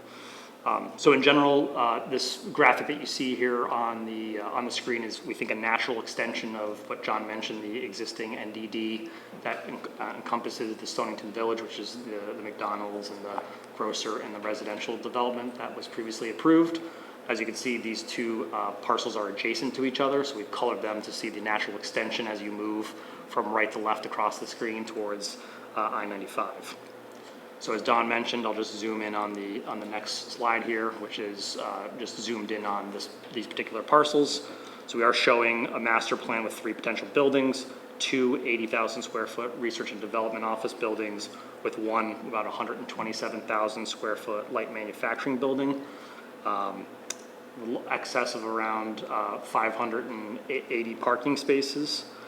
In general, you can see that the color scheme here is the kind of brown color scheme. It indicates the locations of the buildings. The gray does the proposed parking lot. The area in green would be landscaping, either natural or proposed. And the blue area shown here indicates the existing wetland areas on site. In addition to the proposed on-site development, we are proposing a 4th leg to the existing traffic signal, which is the existing 3-legged intersection at the off-ramp. So that's in the lower left-hand corner. And we would be proposing one right-in, right-out driveway closer to the right side of the screen, which is closest to the McDonald's currently on the roadway. The site obviously accounts for a variety of handicap parking spaces, EV parking spaces, an amenity space for the office building for outdoor use of employees and visitors, along with loading spaces for both the office component and also the light manufacturing component. In addition to this, we do show a sidewalk along the frontage of this site that goes from the proposed entrance at the 95 off-ramp, with the intention of connecting it to the sidewalk that exists in front of the McDonald's, which is just off the right of the screen. In terms of schematic grading and drainage, obviously with a development of this size, there would be an increase in impervious area from the existing conditions. So the design of the stormwater system would be something that would comply with your town regulations and also Connecticut stormwater guidelines for a development of this type. The goal is obviously maintaining existing drainage patterns, mitigating peak flows, and providing water quality improvements given the sensitive area. So this is going to be achieved by several different methods, including catch basins with deep sumps and hoods, hydrodynamic separators, subsurface infiltration systems, and gravel wetlands. We've already done testing in the proposed areas of the gravel wetlands on site with your town engineering consultant, Stephen Trinkus, and identified the areas that we thought were most appropriate for these gravel wetlands, and we're happy to report that we found some great soil conditions that will support that. So in general, we are, I don't know if you guys can see my mouse, kind of in the center here towards the rear, our proposed gravel wetland area, and as well here in this lower right-hand corner. Obviously, those areas would be adjacent to the existing drainage points to the nearby, by the nearby wetlands. Maybe you could just mention this before. Yeah, this is similar to the approach that we took for the other parcel down the street and similar type of design of stormwater systems that we did to reach that approval with your engineering staff. We've obviously front-loaded this now as opposed to doing it later in the process where we've done it as part of the detailed site design and your site approval process. Going to the next slide, schematic utilities. All required utilities to support the development are available within Route 2, sewer, water, gas, electric, tel data. So we have a schematic plan here showing the possible connections for all of these buildings to support their current orientation of the plan. I'm going to pass it off to my colleague in a second to talk about landscaping, but in addition to the civil aspect, obviously traffic is always an important topic. So this requires a traffic impact study that would be used to support the permitting locally here in town. But the level of this development also triggers an OSTA certificate with the Connecticut Department of Transportation. We've already had preliminary discussions with the director of OSTA about this project. So we will need an OSTA certificate and also an encroachment permit. In general, the proposed offsite improvements to support the project include modifying the existing traffic signal and some restriping of lanes to create turn lanes into our proposed driveways. Obviously, as part of the traffic impact study, we analyze weekday, PM, and peak peaks for a typical office building like this, and obviously analyze sight lines and all those things in those natures. In general, all the intersections and movements operate within adequate levels of service for the AM and peak PMs now, and after this would be built in this orientation that you've seen here. Obviously, if we receive approval through this, we'd come back to your site plan approval process. We'd be submitting a detailed traffic impact study that can be reviewed by town staff. And we also would be concurrently permitting this with the DOT for that OSTA certificate and eventually that encroachment permit. So with that, I'll pass it off to my colleague, Dominic Seltruda. He'll talk about landscaping. And I'm here for questions later. Can everybody hear me all right? Loud enough? Okay. For the record, Dominic Seltruda, landscape architect with BL Companies, again, on Research Parkway in Meriden, Connecticut. Walk me through a few formalities on the actual site plan itself you see up on the screen. First and foremost, we'll strive and will achieve the requirements of the zoning regulations set forth by the town, looking at obviously parking lot, in terms of landscaping, parking lot, islands, foundation plantings, street tree plantings, obviously blending the view sheds from Route 2 into the site, in and around the site, and then obviously looking at the specific plant material. Our guidance is going to be to take it from native plantings for the specific area that we obviously live, work, and play in here in Stonington. We'll be looking to implement maples, oaks, birches, probably cedars, things along those lines. Most of the native plantings we will be addressing some invasive plantings that are occurring in the areas adjacent to or in the upland wetland review areas.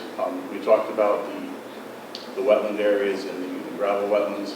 Those will be planted obviously with New England type grasses and forbs and things that we can achieve both the height, the drainage factors for those wetlands, but are also going to be long-term resilient pieces to the overall system. identifying or walking you through the site as Matt did really quickly, obviously creating a more of an effect in a view shed from the roadway, kind of standardizing or implementing some street trees to try to balance out tree removals on site with the new implementation of the trees that will be coming in. Looking at natives, I got quoted before I say native adjacent. Some of those are going to be the red buds, some of your Amelanchius or your service berries, putting those implementations in place and then utilizing some more of the tree species for the area that are known to be very adaptable in terms of honey locusts or tubelos, so we can have that area where we're not using as much water, but we're still getting that purification and the shade factors, especially in the parking lots and then pedestrian use areas throughout the area. Augmenting with shrubs in a lot of the areas that are called for, above and beyond, along foundation plantings and then the use areas for the people that are going to work and obviously be involved in the actual site itself. That's the bigger, overreaching reach of what we're looking to do in terms of the site. I'm sure there'll be questions, but we can kind of move into the architecture of the building, I believe. Just one question, is that the landscape architect plan that we were just, that plan right there? That's the master plan at this point, yeah. That's the master plan, so there is no landscape architect plan? We don't have the established plan. We're coming in with the theme right now. We want to work with staff and obviously some recommendations. We're going to pull off of what we've done on previous plans to develop that hierarchy between. Yeah, that was, the previous plan was actually. Yes. Yeah, this is the master plan to tie this together. Okay. Maybe a little bit more detail, would be helpful in understanding, how certain stands act as buffers from the street and adjacent properties would be helpful. And a little more, maybe a special sheet on the master plan that that speaks more to landscape architecture than it does just to the general site layout. And Mr. Chairman, we do plan to just follow the model and the approved plans from the southern end of the NDD. We understand those were well received. Because there are things like screening and issues like that that are accomplished with landscape architecture. So I'm not saying you have to draw every tree, but where you're buffering from the street, that you're identifying, that this is going to be an 18-foot tall umbrella pine tree that screens the building from the street, or whatever you're doing. And we don't understand that from the presentation that's being made here.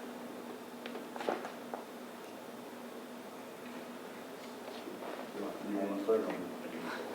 Again, I think as we go through the presentation, you're going to see some graphics that'll kind of speak to what the general themes are going to be, and we'll talk about that buffered hierarchy between the roadway pedestrian usage. I think you're close with the drawing. It just, it needs a little bit more detail.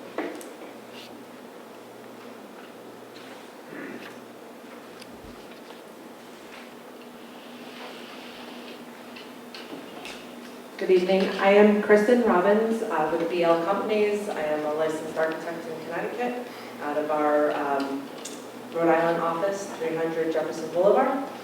So we have gone before the Architectural Design Review Board as a preliminary presentation, just to get their input before going through the full site plan approvals for the design. What you're seeing on the screen is the original building design for the 80,000 square foot office building that was proposed on the corner. The concept behind it is this building, as designed, is being moved to this new location, this site here. It still entails a combination of offices, conference space, mostly like an incubator, collaborative office building. The exterior, same proposal of metal panels, varying colors, textures to break up the facade and have a more sleek and modern look based off of the activities going in. So the new building to this site is the light manufacturing building. It is a much lower in height, and using the topography for the building itself. So we have on the, using the elevation on the bottom of the screen, the left side is additional offices. That is a one-story building and corresponds to the adjacent four-story office building. And then goes to the manufacturing floor on the right-hand side. That is a two-story high space. So that would come in at a lower elevation and be built into the topography. So these are representative images, renderings, preliminary. I'd say they are definitely focused more on the buildings than the landscape, because our goal is that the vegetation does create a buffer, and so this is really to show what the buildings look like. You can see the office building in the upper left, and the secondary office building set back behind it, similar materials and style. To the right is the entrance, top right is the entrance to the light manufacturing building. And then the bottom image, which really isn't a view anyone would see, but it is looking at the entire complex from across the street and how the elevations and heights change. We're continuing the theme of the gray metal panel, the blue accents of the entrance across all the buildings, so it reads as a consistent campus between the buildings.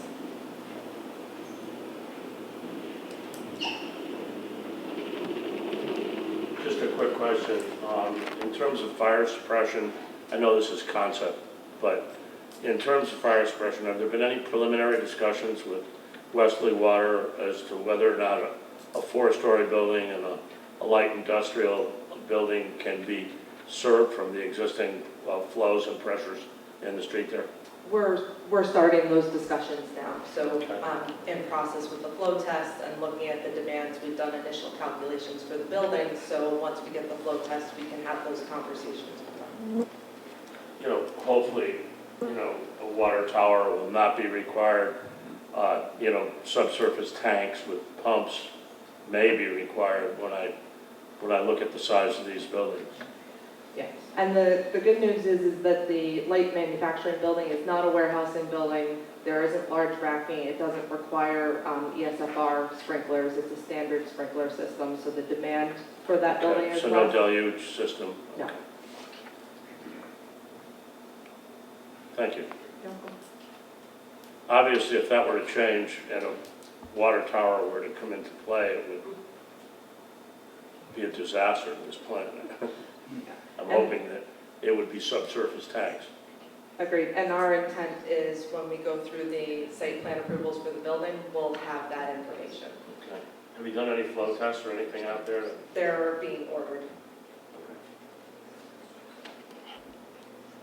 We had done initial flow tests information for the other corner. project? Yes, and there was no issues for the four-story building. Okay.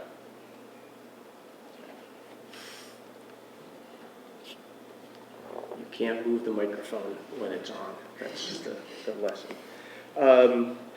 So to touch on some procedural things, we are asking for one waiver of your impact statements. We're asking for a waiver of the municipal fiscal impact statement under 1632A. When the entire project was started, for the original NDD master plan and the First Amendment, they were supported by fiscal impact reports. Both of those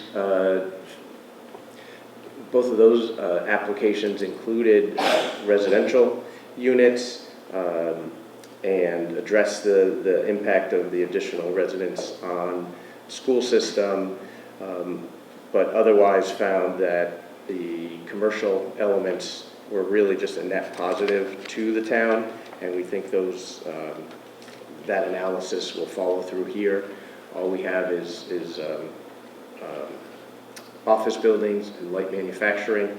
We had asked for a waiver when we obtained the approval for the technology center, the single building, when it was on the corner. We think it's appropriate that there be a waiver granted here.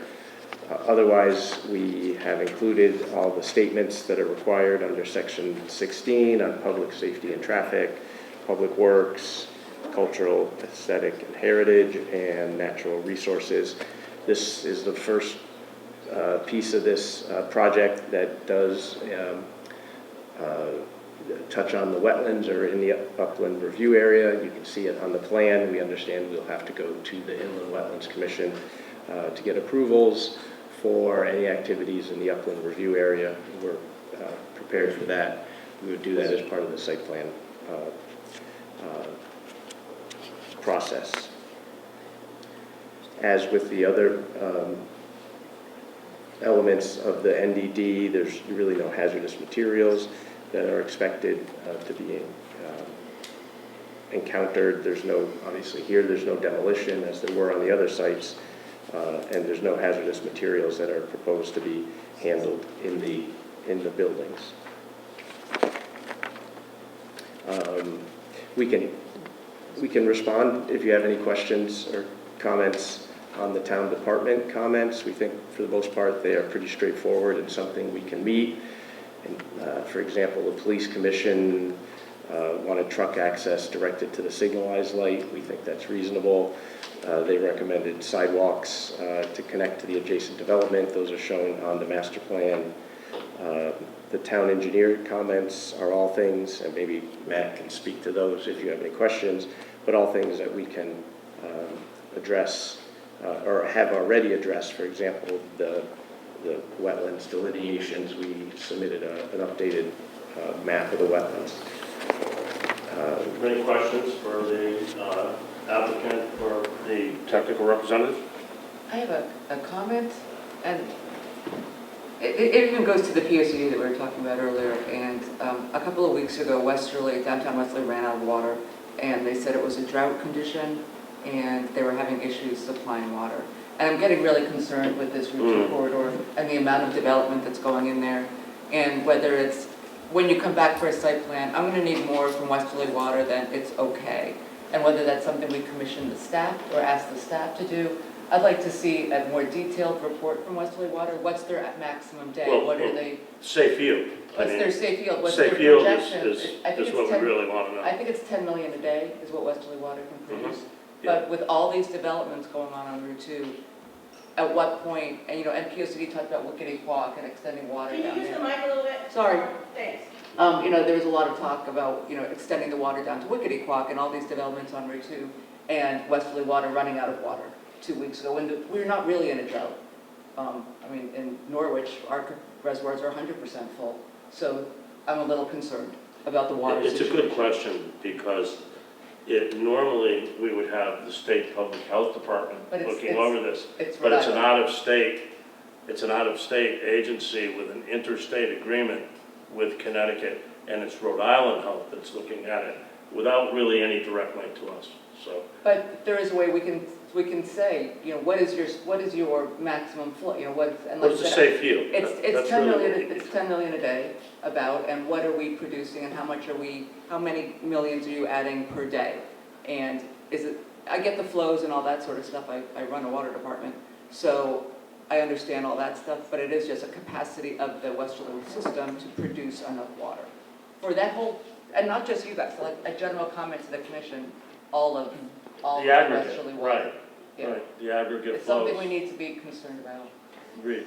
Yeah, so this came up, we'll talk about another project, but I went to the meeting for that new project across the street from here, and there was a member of the Westerly ZBA, Planning and Zoning, thank you, and also one of the Westerly Town Councilors, and they were freaked out about the amount of water we're taking for all of these projects. So I don't know, it feels like somebody in the town of Stonington should be doing some long-term planning. Sorry, it might be you, but I noticed on the plans here that the empty lot behind there is owned by Aquarium Water Company, so I don't know if there's any plans for future well field there, but I lived down the road and we were on water restrictions, odd and even days, and this hasn't been a drought summer, but it's something we need to look at. Thanks.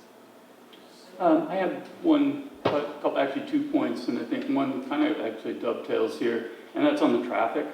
And I think we need to be considerate of the aggregate of all these projects going up and down Route 2, and especially this coming in right at 95. I go, I actually regularly go there when I go to Stop and Shop, take that exit to get on 95 South, and that's a tough one, on regular days. And, now the apartment building's coming online, then you're gonna have a lot of people coming in this. And I think that needs to be looked at on a more sort of strategic level. Just the light there concerns me. You're just gonna create backup and backup. The queuing is gonna be, really concerns me on that. Really been effective. And I realize you wouldn't be the only contributor to the queuing, but I do think it needs to be looked at in a much broader scale, because it's going to affect all that traffic around 95. And I'll also throw this out there, everybody knows that particular exit around there, I don't know why, always seems to have accidents, at least 2 a month. So adding more traffic volume and queuing, I think would only increase that hazard there. The other question I have is, can you be a little more specific on what actually light industrial is? I mean, exactly, or as much as you can be, what does that actually entail? So I'll answer your traffic question, and maybe someone can jump in on the light manufacturing. So traffic study, BL Companies is the traffic engineer of record. We were on the last project as well, the Stonington Village. That obviously takes into account our prior project that you guys approved, this project, and then obviously any additional projects that we're aware of that are ongoing as well. So we get a baseline survey of existing conditions. We obviously put our proposed conditions on top of it, and then we also build it out for, up till I think we did 2029 at a 1% growth rate per DOT standard to understand what is it now, what is it going to be at day one, and what is it going to be in a couple of years, right? So that full analysis is in a traffic impact study that would be obviously submitted to you guys as part of the detailed site design, the site plan application, along with going to DOT for that. That analysis shows that this proposed impact of this development, all the other developments that we're aware of, isn't creating any level of service that is not operating at standard. Can I ask you a question then on this level of service? When you talk about that, does that actually go and include the on-ramps and exit ramps for 95? Yes, it does. I have a tough time buying it's not. Sure. The aggregate, I really do have a tough time saying it's not, and I'm not challenging your methodology, but it's just, I'm thinking of it anecdotally driving there. I have a tough time buying that. Maybe you could show us a queuing model. Yeah, I mean, I think, we're expecting obviously to give you this as high level as this is the master plan, but I know obviously you guys get a lot more detailed in it during that site plan application process, getting other experts to look at it, and obviously DOT as well as an overarching control, since Route 2 is their road, so there's multiple agencies, including you guys, that would need to see and analyze and buy in on our stuff. So yeah, that's obviously The queuing model that I'm talking about is interactive. It's, you actually see the cars arriving and turning and departing in an active model. Day by day, or, Well, actually, in the peak hour. So just to give you guys some context for that visual that you're asking about. Liberty, right, Route 2 is approximately 18,000, 19,000 vehicles per day. We analyzed these businesses, right, the office building and the light manufacturing for the working hours that are stipulated in ITE. So the peak times that we're looking at to make sure it's not going to be an issue is the morning commute and the PM commute. So the morning commute is 7 a.m. to 9 a.m. People are going to work, and then 4 to 6 p.m. when people are leaving work. So these three buildings on their own would be generating in the AM peak about 136 trips. So 112 people coming to the site, maybe 24 leaving. And in the PM peak, the 4 to 6 p.m., 133 trips leaving total, right? So of the 18,000, 19,000 that are on this road, we're in the 100, 150 for the AM peak. So it's a drop in the bucket for what's currently going on there. Just to give you context of this. You integrate the traffic from the other yet-to-be-built projects, correct? That's built into the baseline model, and we did traffic study, or traffic counts at the June of this year to get an accurate model of what's going on your roadway. What would give me some relief is the queuing analysis. Understood. And my other question is just if somebody could give me a little more information what light industrial means, what would that likely entail?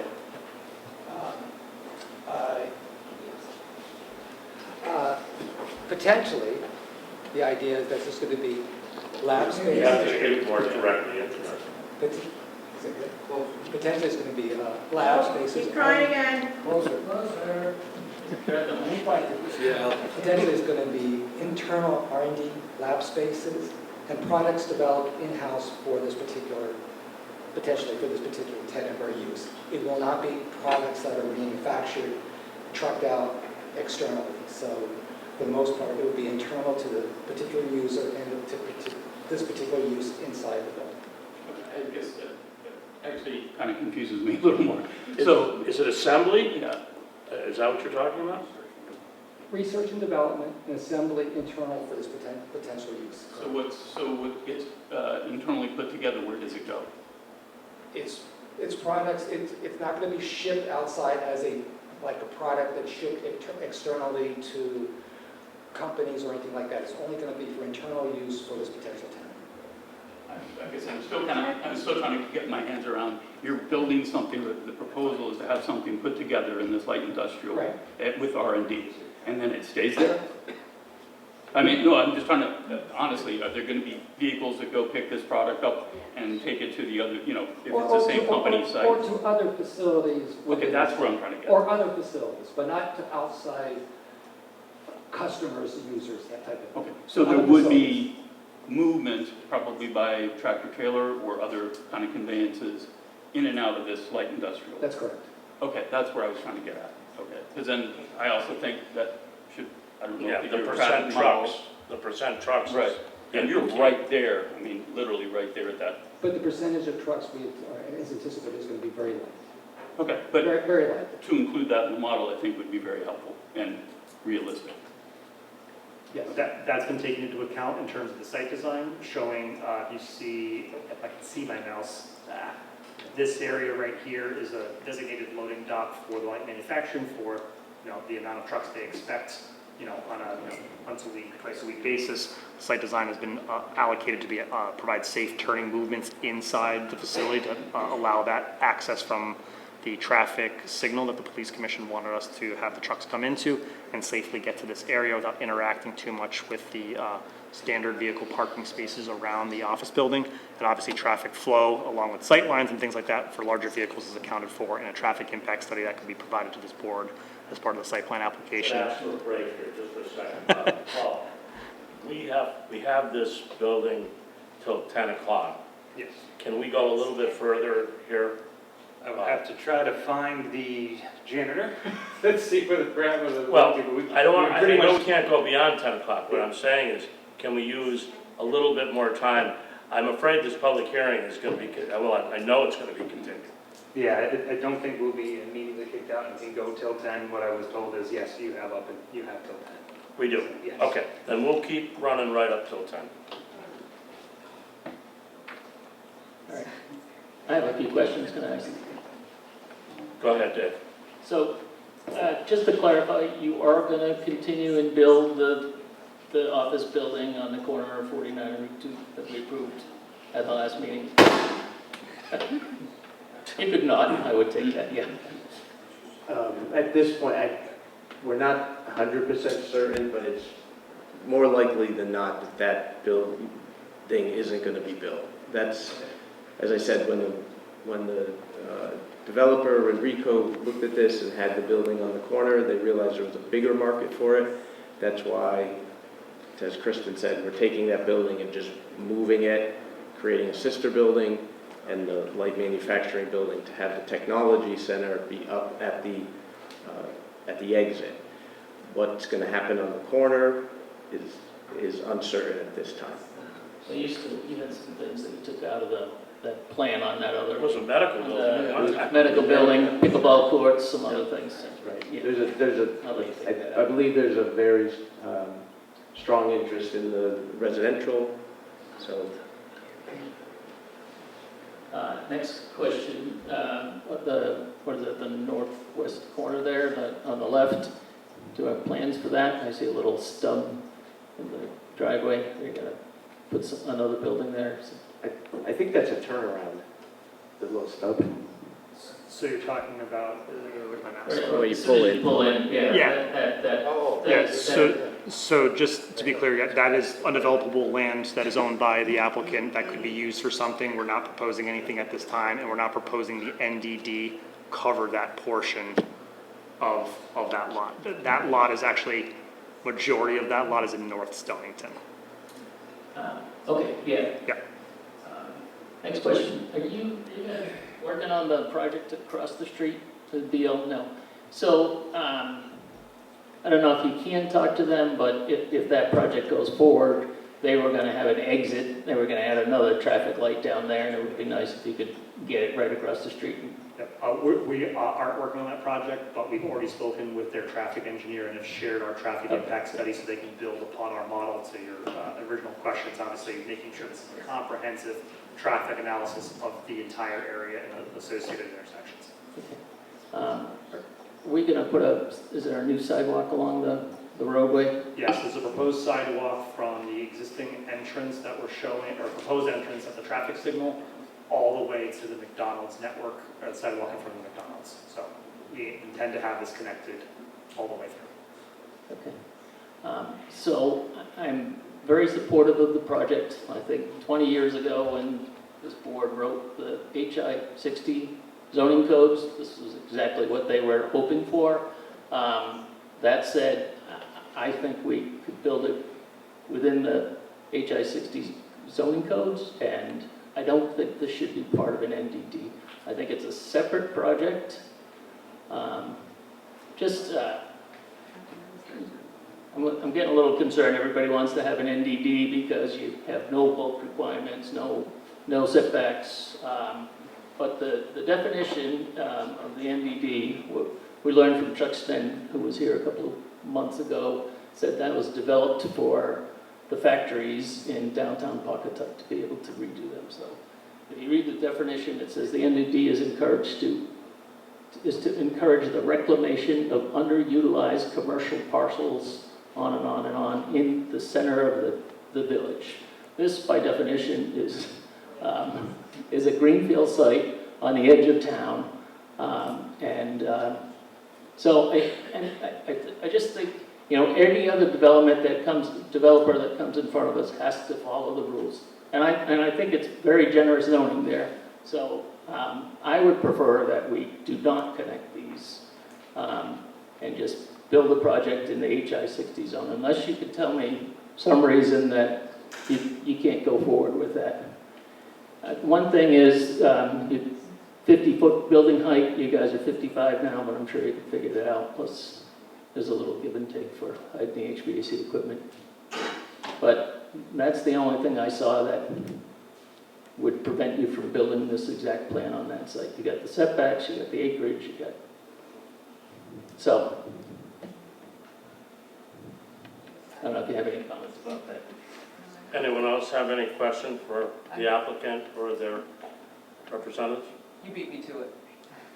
Yeah, it's I didn't it's just, understand it's why two it's separate, it's a NDD. brand new project on a greenfield site. It's a great project, but it's just, Doesn't need to be in it. yeah, and you guys don't want to come in here every time you want to do something, get a change to the master plan.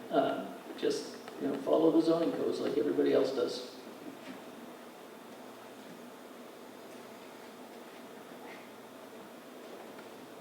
Any further questions? At this point, I think we can open it up to a few people. I'm sorry you showed up tonight. We have no control, over the end time of this. And we haven't taken any breaks, so we've stayed here to listen, but we have time for a few people to speak. If you don't get a chance to speak, this hearing will be continued at our next regular meeting, so you'll have to come back. I saw somebody who raised their hand back here. I'm sorry, I got a list here. But, sir, you raised your hand early on. I couldn't recognize you then because it wasn't a time for citizens to speak. You want me to go up to the microphone? Yeah, come up to the microphone. And just identify yourself and... My name is Jonathan Gibson. I live on 3 Greenhaven Road in Pawcatuck. And my concern is there any possibility of hurting the wildlife that depends on the Pawcatuck River. At that point, it goes all the way down, right out to Sandy Point and all the rest of it. So I want to know, what sort of things could be washed downstream that might be. I think that might be a question for the Wetlands Commission. And zoning embraces a lot of subjects, but the aquatic biota issues are generally in wetlands. Okay. I think it's worth looking Good into. question. I think it's worth looking into. Mm-hmm. Okay. Thank you. Thank you, sir. I'm going to go by the list here. Carlene? I'm in opposition. Don't you take in favor first?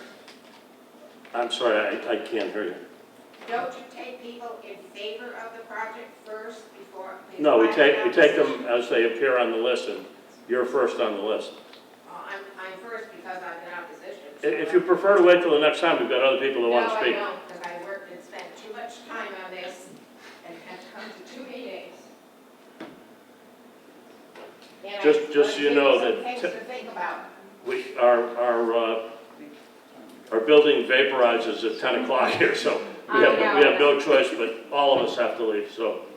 I did not time my talk, so I will just tell you that, first of all, my name is Carlene Donnarummo.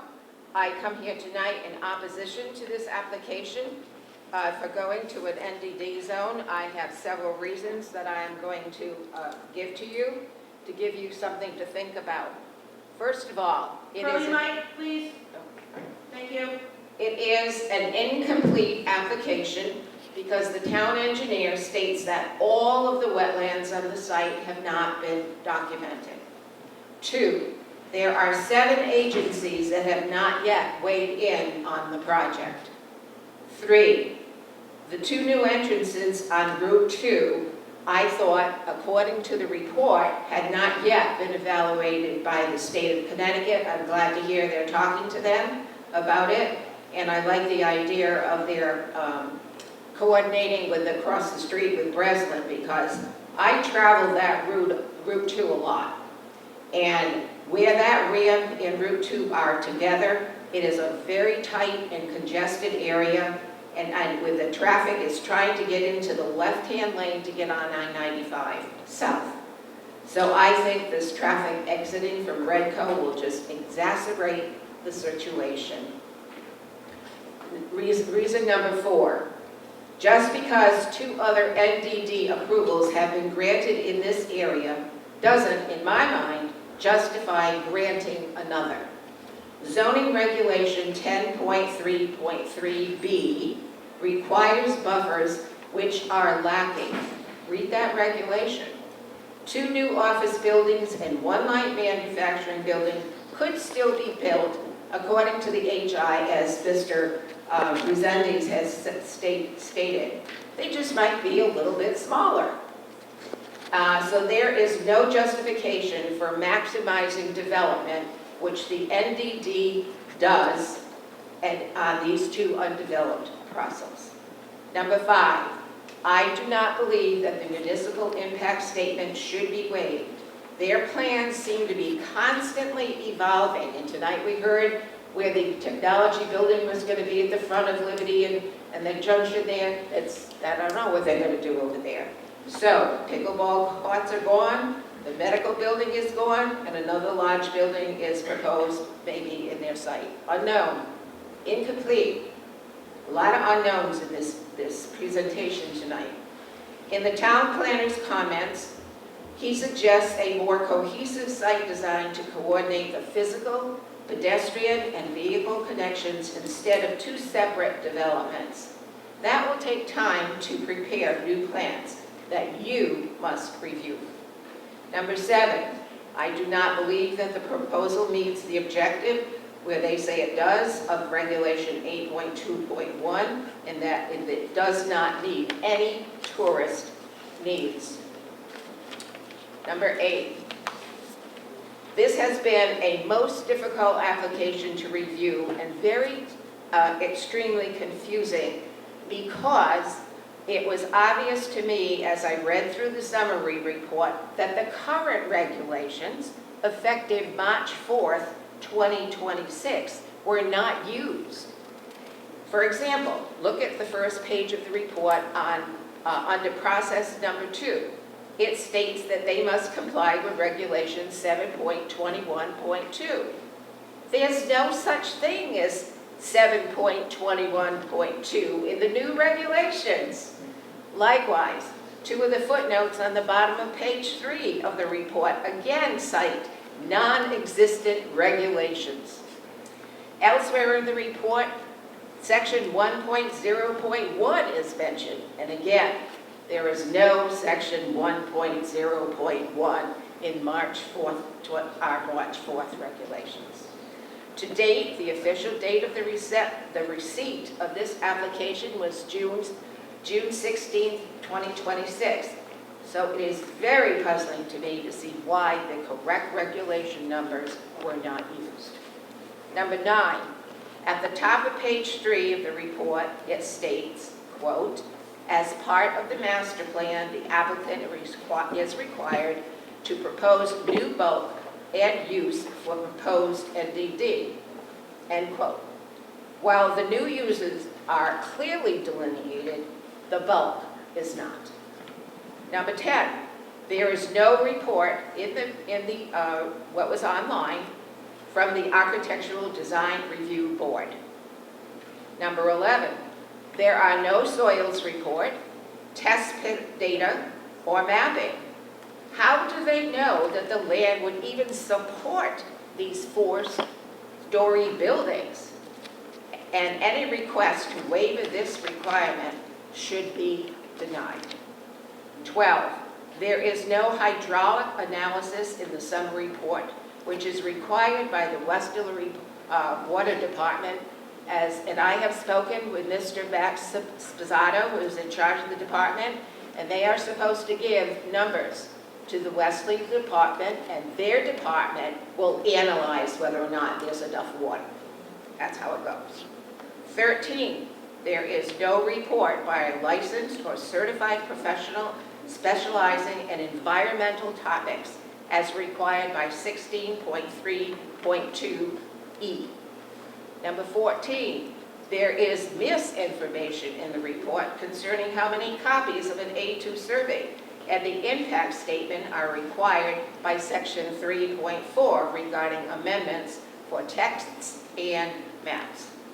15, the report doesn't explain why the existing lot lines are going to be reconfigured. Number 16, the traffic counts are old. They are from 2024. I do not believe, I don't know, maybe they have. 5-minute warning, Carlin. It will be done, Mr. Chairman. There are, I don't know if there's been new codes. The traffic engineers' peak hour trip generation analysis for, it looked like it was just for this new development, showed more than 100 new peak hour trips, which is considered, quote, significant.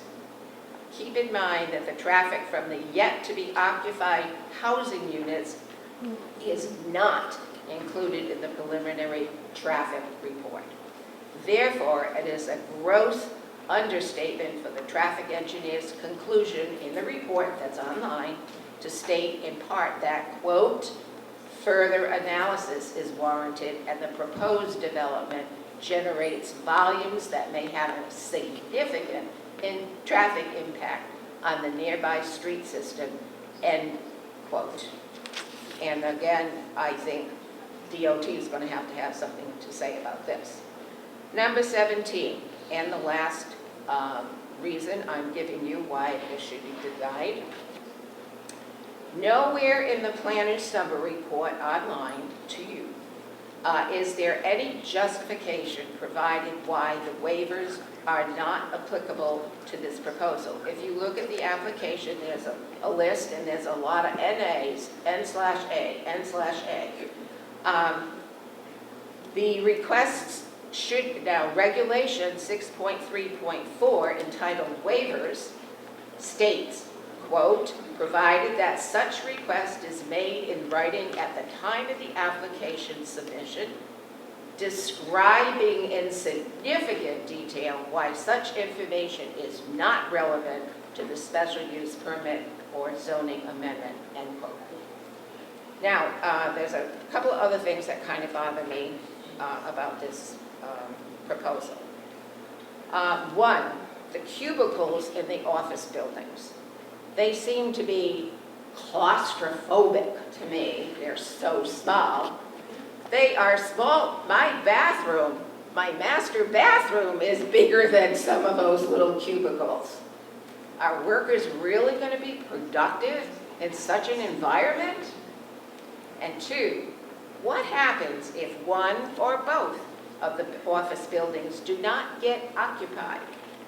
Do the walls get taken down to make the buildings into housing units? Or worse yet, and we were assured tonight, it will not turn into a data center. Got to try to wrap it up here, Harlan. It's almost done.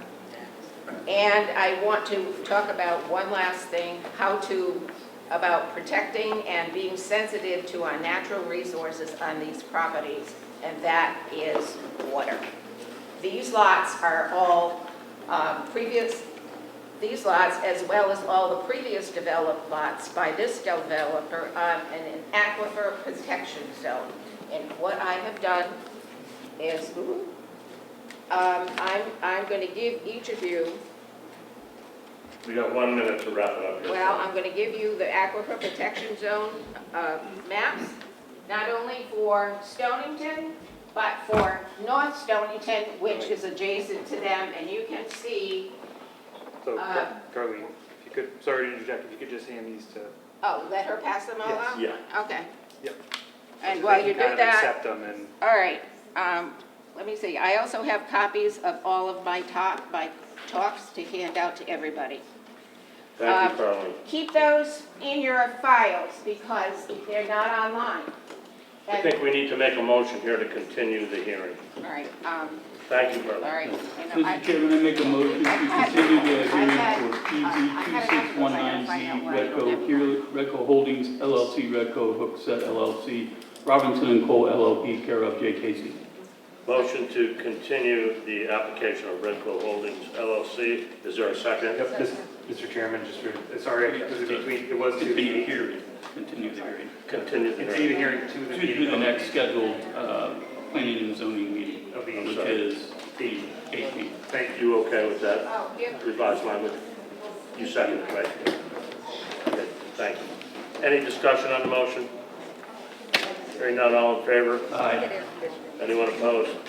The motion passes. The hearing is continued to the next regularly scheduled meeting. Mr. Chairman, I make a motion to adjourn this P&Z meeting.